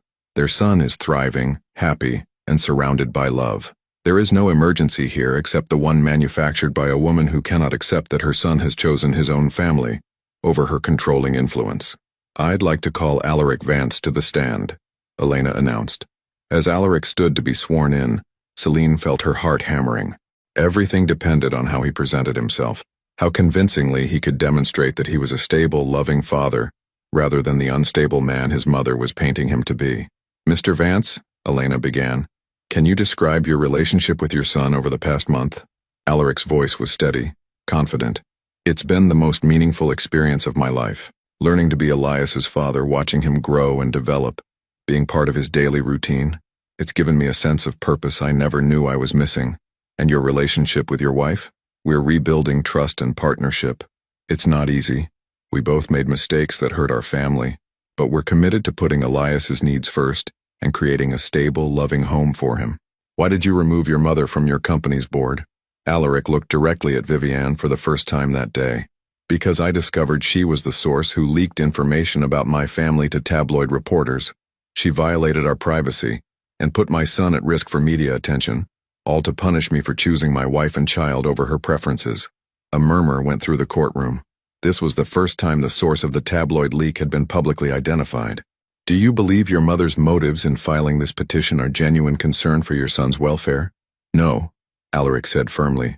I believe this is retaliation for my refusal to allow her to control my personal life. She's using my son as a weapon against me, which is exactly the kind of toxic behavior I'm trying to protect him from. Bradford's cross-examination was aggressive but ineffective. He tried to paint Alaric as impulsive and emotionally unstable, but every question backfired as Alaric calmly explained his decisions and demonstrated his deep knowledge of his son's needs, preferences, and development. When Selene took the stand, Elena guided her through her story with compassionate precision. The loneliness of her pregnancy, the difficulty of raising Elias alone, the careful consideration that had gone into allowing Alaric back into their lives. Ms. Kaler, Elena said, did you keep your son's existence secret to manipulate Mr. Vance financially? Absolutely not, Selene replied firmly. I made that choice to protect my son from being seen as a burden or a trap. I never asked Alaric for child support, never demanded any financial assistance. I supported us both through my teaching job and careful budgeting. And how has your son responded to his father's presence in his life? Selene's face softened. Elias adores his father. They have a natural connection that's beautiful to watch. Alaric is patient, attentive, and completely devoted to being the best father possible. Bradford's cross-examination of Selene was brutal. He attacked her decision to keep Elias's existence secret, questioned her motives for reconciling with Alaric, and tried to make her therapy sessions seem like evidence of ongoing mental health issues. But Selene held firm, her voice never wavering as she explained her choices and demonstrated her fierce love for her son. The turning point came when Bradford called Viviane to the stand. Mrs. Vance, he began, can you describe your concerns about your son's recent behavior? Viviane's performance was masterful. The worried mother, the concerned grandmother, the woman who only wanted what was best for her family. She spoke about Alaric's erratic decisions, his obsession with a woman who had obviously manipulated him, and her fears for Elias's welfare. But Elena's cross-examination exposed the cracks in Viviane's facade. Mrs. Vance, isn't it true that you referred to your grandson as that woman's brat in a conversation with your bridge club last month? Viviane's composure slipped slightly. I may have spoken in frustration. And isn't it true that you told multiple people that Selene Kaler was a gold-digging teacher who got pregnant to trap a billionaire? I was concerned about my son's, and when your son chose to build a relationship with his child, you responded by selling private information about his family to tabloid reporters, didn't you? That's not, I would never, but Elena was relentless. She presented evidence of Viviane's payments to the private investigator, who had illegally obtained Selene's therapy records, phone records showing her communications with Celebrity Weekly, and witness statements from her own social circle describing her vitriolic comments about Celine and Elias. The woman who had tried to portray herself as a concerned grandmother was revealed as someone who saw her own grandchild as nothing more than a pawn in her power struggle with her son. Mrs. Vance, Elena said in her closing questions, have you ever attempted to have a loving, grandmotherly relationship with Elias? Vivian's silence spoke volumes. Have you ever asked to spend time with him, to get to know him, to be part of his life in any positive way? More silence. In fact, isn't it true that you've shown no interest in your grandson as a person, and are only pursuing this custody action to punish your son for defying your control? I want what's best for the child, Vivian said weakly. Then why? Elena asked with devastating quietness. Can't you even say his name? The courtroom was dead silent. Even Judge Morrison looked stunned by the revelation that this supposed concerned grandmother couldn't bring herself to use her grandson's name.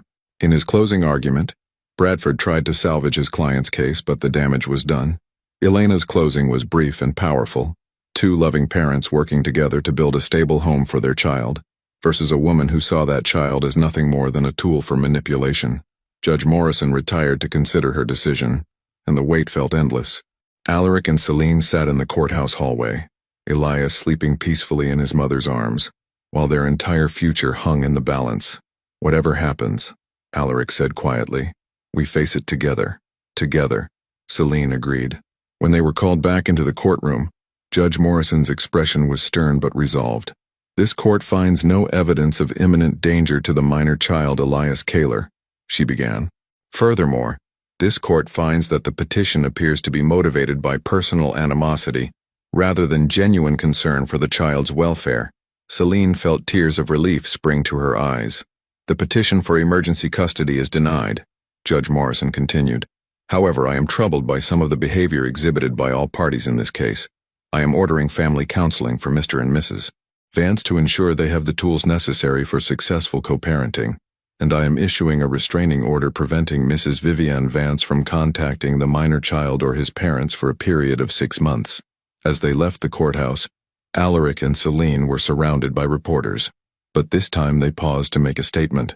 Our family has been through a difficult time, Alaric said, his arm around Celine's shoulders, but we're committed to putting our son's needs first and building the loving, stable home he deserves.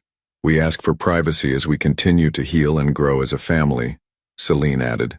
Our focus now is on the future, not the past. As they walked away from the courthouse together, Elias babbling happily in his mother's arms, all three of them felt the weight of the past finally lifting. They'd survived the worst that fear and manipulation could throw at them. Now they could focus on building something beautiful together. 6 weeks after the court victory, Alaric stood in the doorway of their Seattle home watching Celine and Elias in the kitchen. She was teaching their son to help make pancakes, his small hands covered in flour as he attempted to stir the batter. The scene was so perfectly domestic, so filled with laughter and love, that it still took his breath away. They'd moved back to the city 3 days after the hearing, but not to Alaric's sterile penthouse or Celine's cramped apartment. Instead, they'd found a house in Queen Anne, spacious enough for a growing family, with a yard where Elias could play, and large windows that filled every room with light. It was their fresh start, their declaration that they were building something new together. "Dada, help," Elias called out, noticing his father in the doorway. "Coming, buddy," Alaric said, rolling up his sleeves as he joined them. The family counseling Judge Morrison had ordered had been challenging, but transformative. Dr. Sarah Chen had guided them through difficult conversations about trust, communication, and the fears that had driven them apart. They'd learned to speak honestly about their needs, to listen without defensiveness, and to put their relationship first so they could be better parents to Elias. "You're getting better at this," Celine observed as Alaric helped Elias measure vanilla extract. "Cooking or fatherhood?" "Both." Her smile was warm, genuine, carrying none of the careful guardedness that had marked their early reconciliation. "Remember when you were terrified to change a diaper?" "I'm still terrified to change a diaper," Alaric admitted, making her laugh. Their physical relationship had returned gradually, naturally.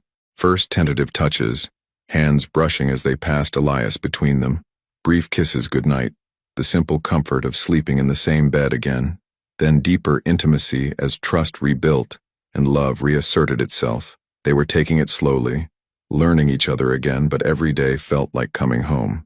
"Pancakes ready," Elias announced with pride, even though the batter still needed significant work. "Almost ready," Celine corrected gently. "Should we add blueberries?" "Berries! Berries!" Elias clapped his floury hands together. As they ate breakfast together, the morning sun streaming through their new dining room windows, Alaric felt a contentment he'd never experienced before. This was what he'd been searching for his entire life without knowing it.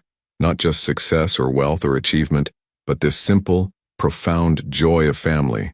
"I have something to tell you both," Celine said, setting down her coffee cup with hands that trembled slightly. Alaric looked up, immediately alert to the nervous energy in her voice. "What is it?" Celine glanced at Elias, who was happily destroying his pancakes with syrup and enthusiasm, then back at Alaric. "I've been feeling sick in the mornings for about a week. Tired. Nauseous." She paused, her hazel eyes bright with a mixture of joy and uncertainty. "I took a test yesterday." The words hit Alaric like lightning.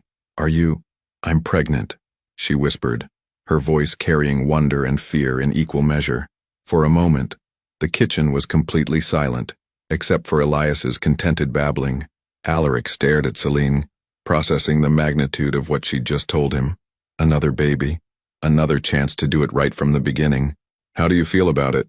he asked carefully, remembering how terrified she'd been during her first pregnancy, how alone she'd felt. "Scared," she admitted, "but also happy, really happy." Tears spilled down her cheeks. "Because this time I won't be alone. This time, we'll experience everything together." Alaric was around the table in an instant, pulling her into his arms and holding her like she was the most precious thing in the world. "We're having another baby," he whispered against her hair, his voice thick with emotion. "We're having another baby," she confirmed, laughing through her tears. Elias, sensing the importance of the moment even if he didn't understand it, crawled over and hugged both his parents' legs. "Baby?"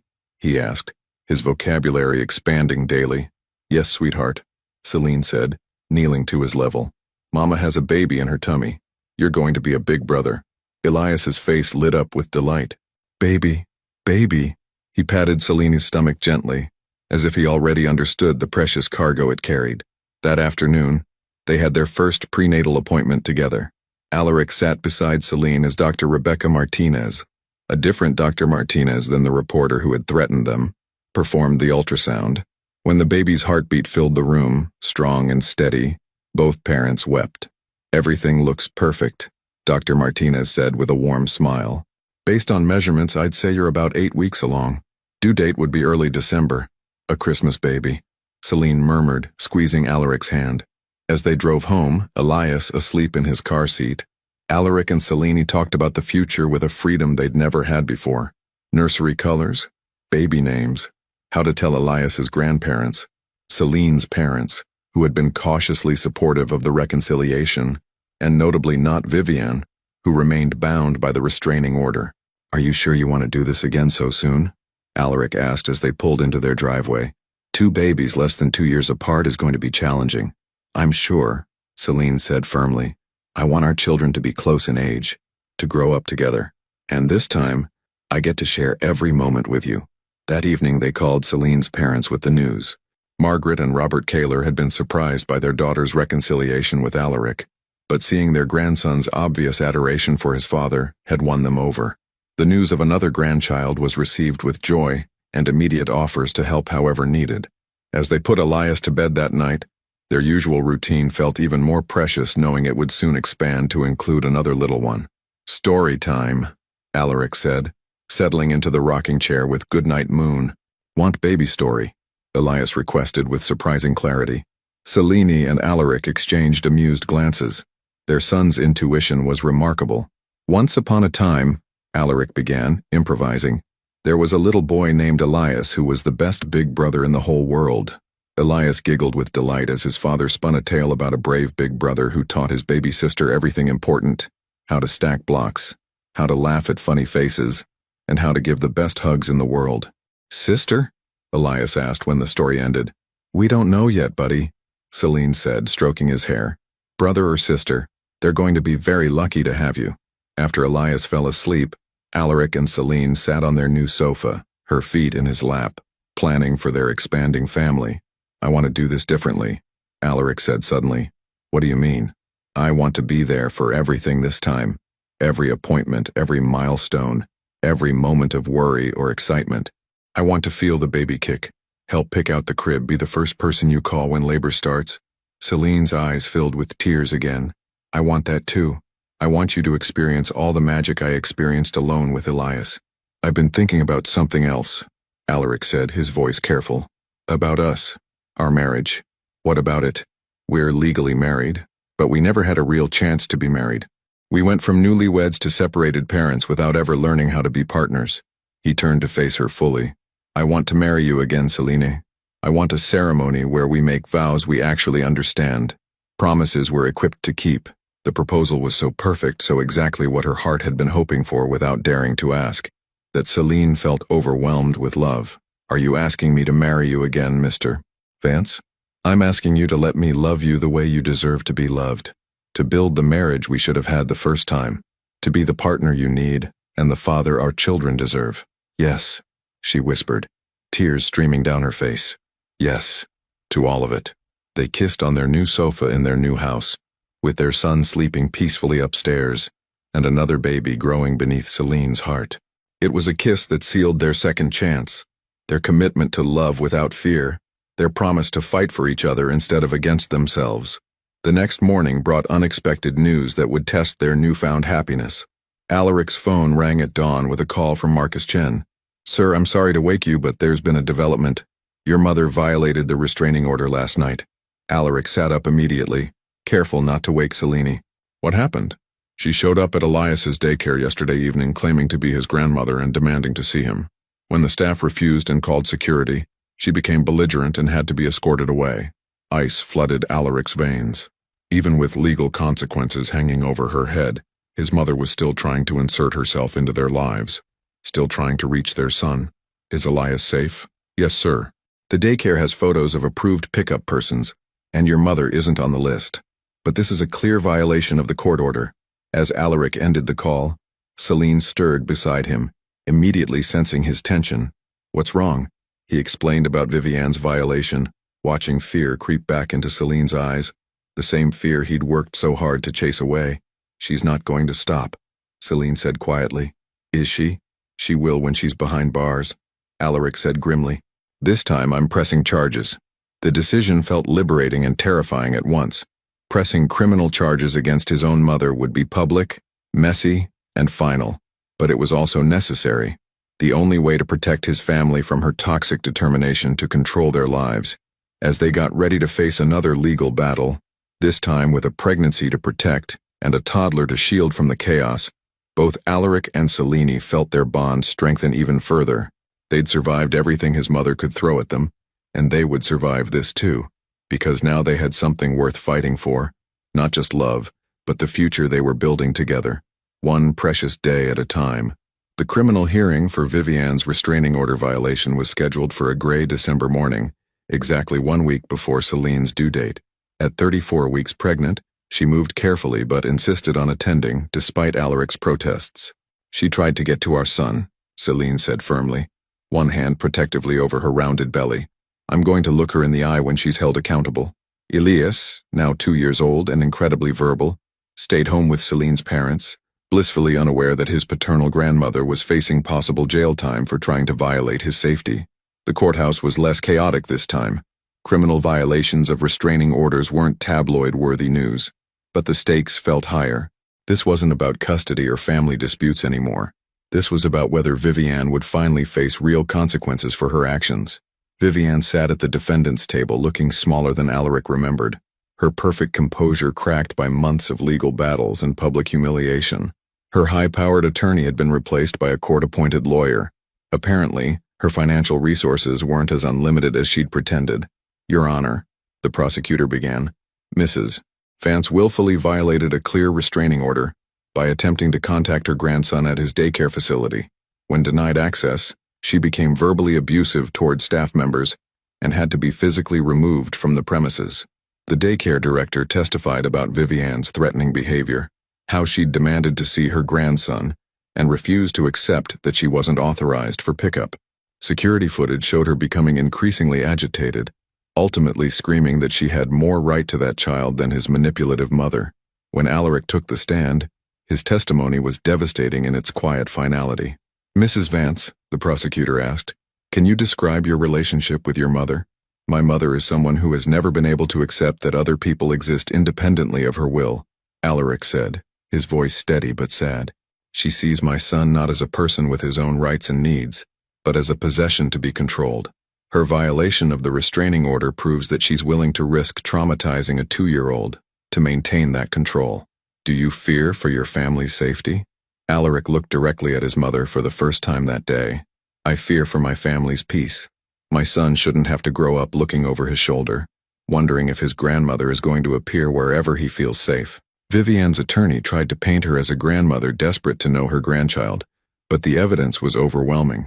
The violation was clear, the intent was documented, and the pattern of escalating behavior spoke for itself. Judge Harrison delivered his verdict with stern finality. "Mrs. Vance, you will serve 60 days in county jail, followed by 2 years of supervised probation. The restraining order is extended for 5 years, and any future violations will result in significantly harsher penalties." As Vivianne was led away in handcuffs, she turned to look at Alaric one last time, but instead of the anger or defiance he expected, he saw something that looked almost like recognition, as if she finally understood the magnitude of what she'd lost through her own actions. Outside the courthouse, Alaric and Celine walked slowly to their car, the weight of finality settling around them. "How do you feel?" Celine asked, studying his face. "Sad," Alaric admitted, "and relieved, and grateful that our children will grow up free from that toxicity." That evening, as they put Elias to bed, their son surprised them with his intuitive wisdom. "Grandma Vivianne sad?" he asked, his 2-year-old vocabulary carrying genuine concern. Alaric and Celine exchanged glances. They'd been careful not to speak negatively about Vivianne in front of Elias, but children sensed more than adults realized. "Grandma Vivianne made some bad choices," Celine explained gently. "Sometimes when people make bad choices, they have to go away to think about them." "She come back nice?" The hope in his voice broke both parents' hearts. This innocent little boy couldn't understand that some people weren't capable of choosing love over control. "Maybe someday," Alaric said carefully. "But right now we focus on our family and all the people who love you the right way." 3 days later, Celine woke at 4 a.m. with contractions that took her breath away. By the time they reached the hospital, she was in active labor, and their daughter decided she couldn't wait for her December due date.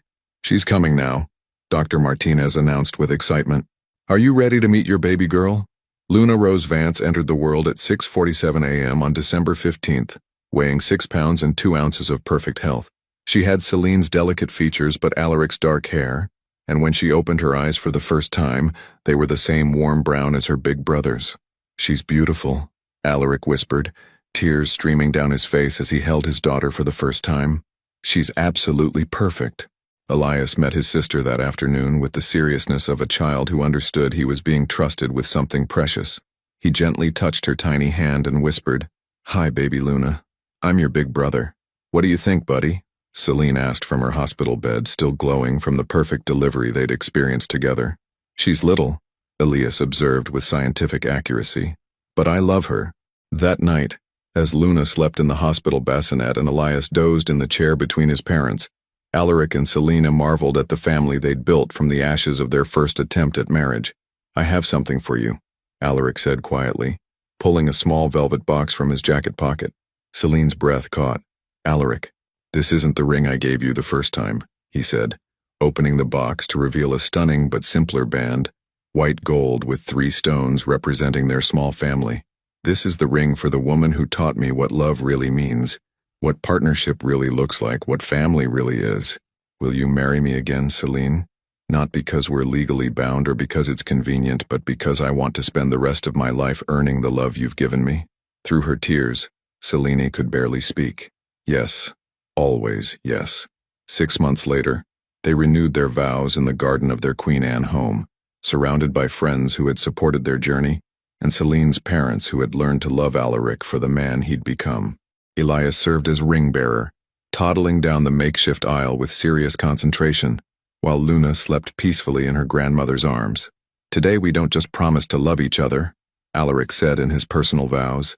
We promise to choose each other every day, to communicate our fears instead of letting them drive our decisions, and to build the kind of marriage our children can aspire to. We promise to remember that love isn't just a feeling, it's an action, a choice, a commitment to grow together instead of apart. Celine replied, her voice strong with conviction. As they kissed to seal their second marriage, Elias clapped enthusiastically while Luna stirred in her sleep, as if sensing the joy surrounding her. Later that evening, after the guests had gone home and the children were asleep, Alaric and Celine sat on their back deck watching the sunset paint the Seattle sky in brilliant colors. Do you think we'll make it this time? Celine asked, her head on his shoulder. I think we already have, Alaric replied, his arm tightening around her. We survived losing each other. We survived nearly losing our son. We survived your first pregnancy alone and celebrated your second pregnancy together. We've been through the worst and chosen each other anyway.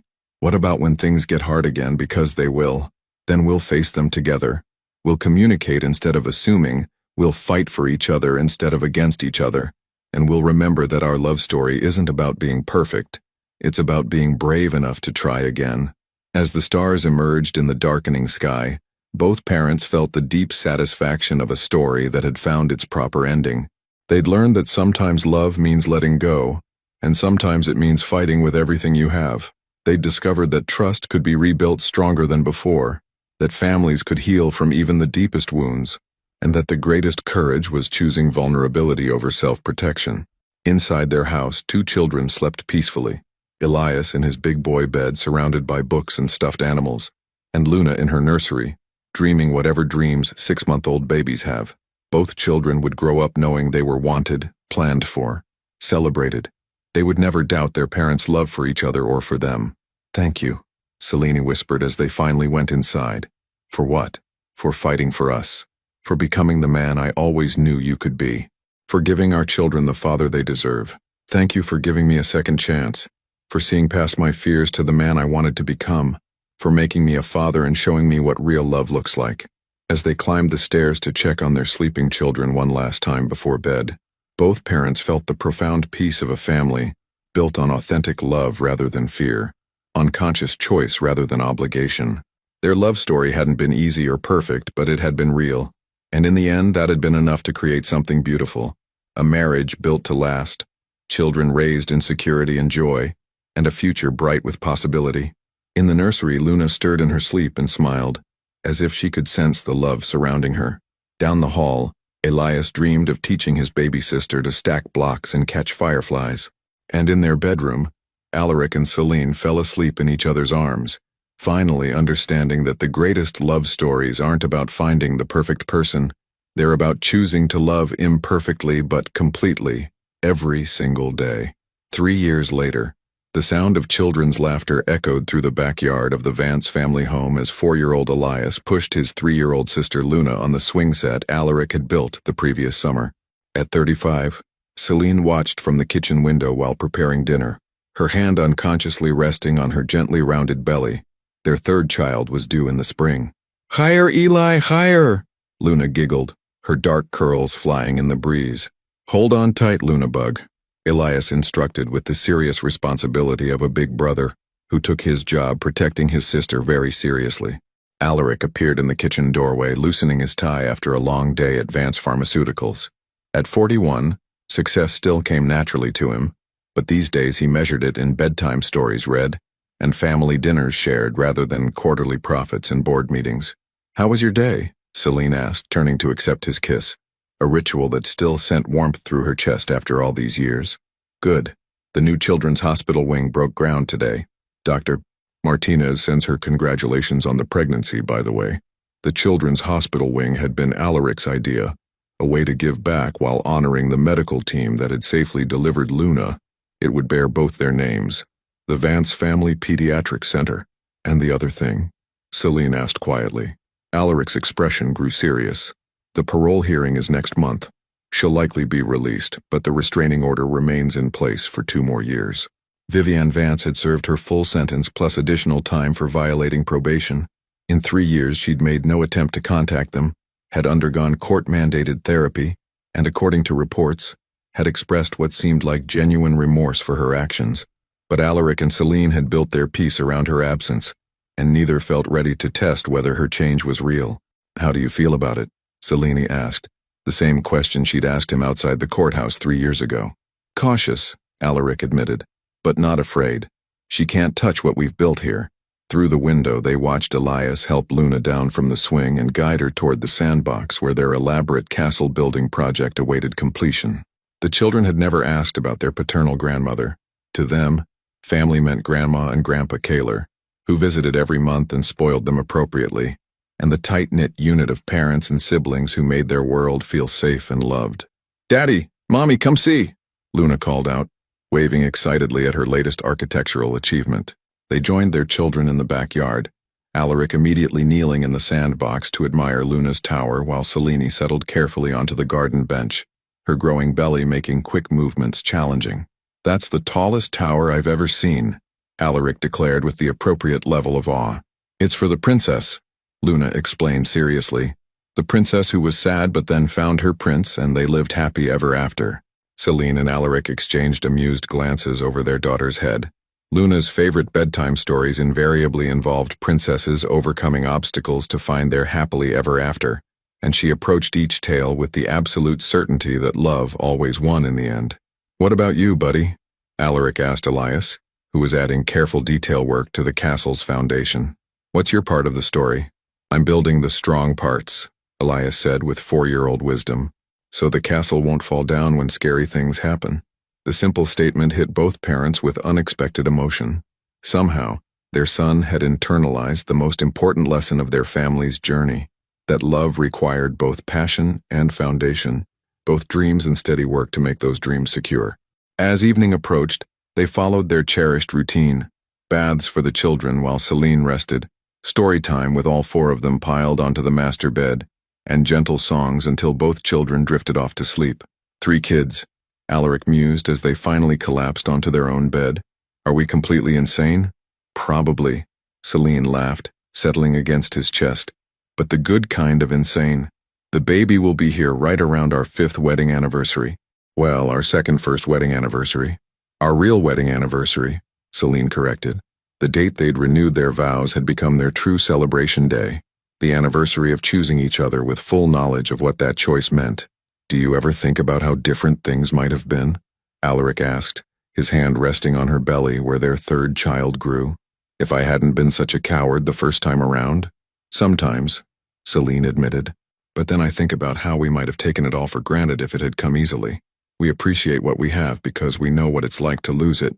Do you think the kids will understand when they're older why their paternal grandmother isn't part of their lives? I think they'll understand that some people aren't capable of healthy love, and that it's okay to protect yourself from that."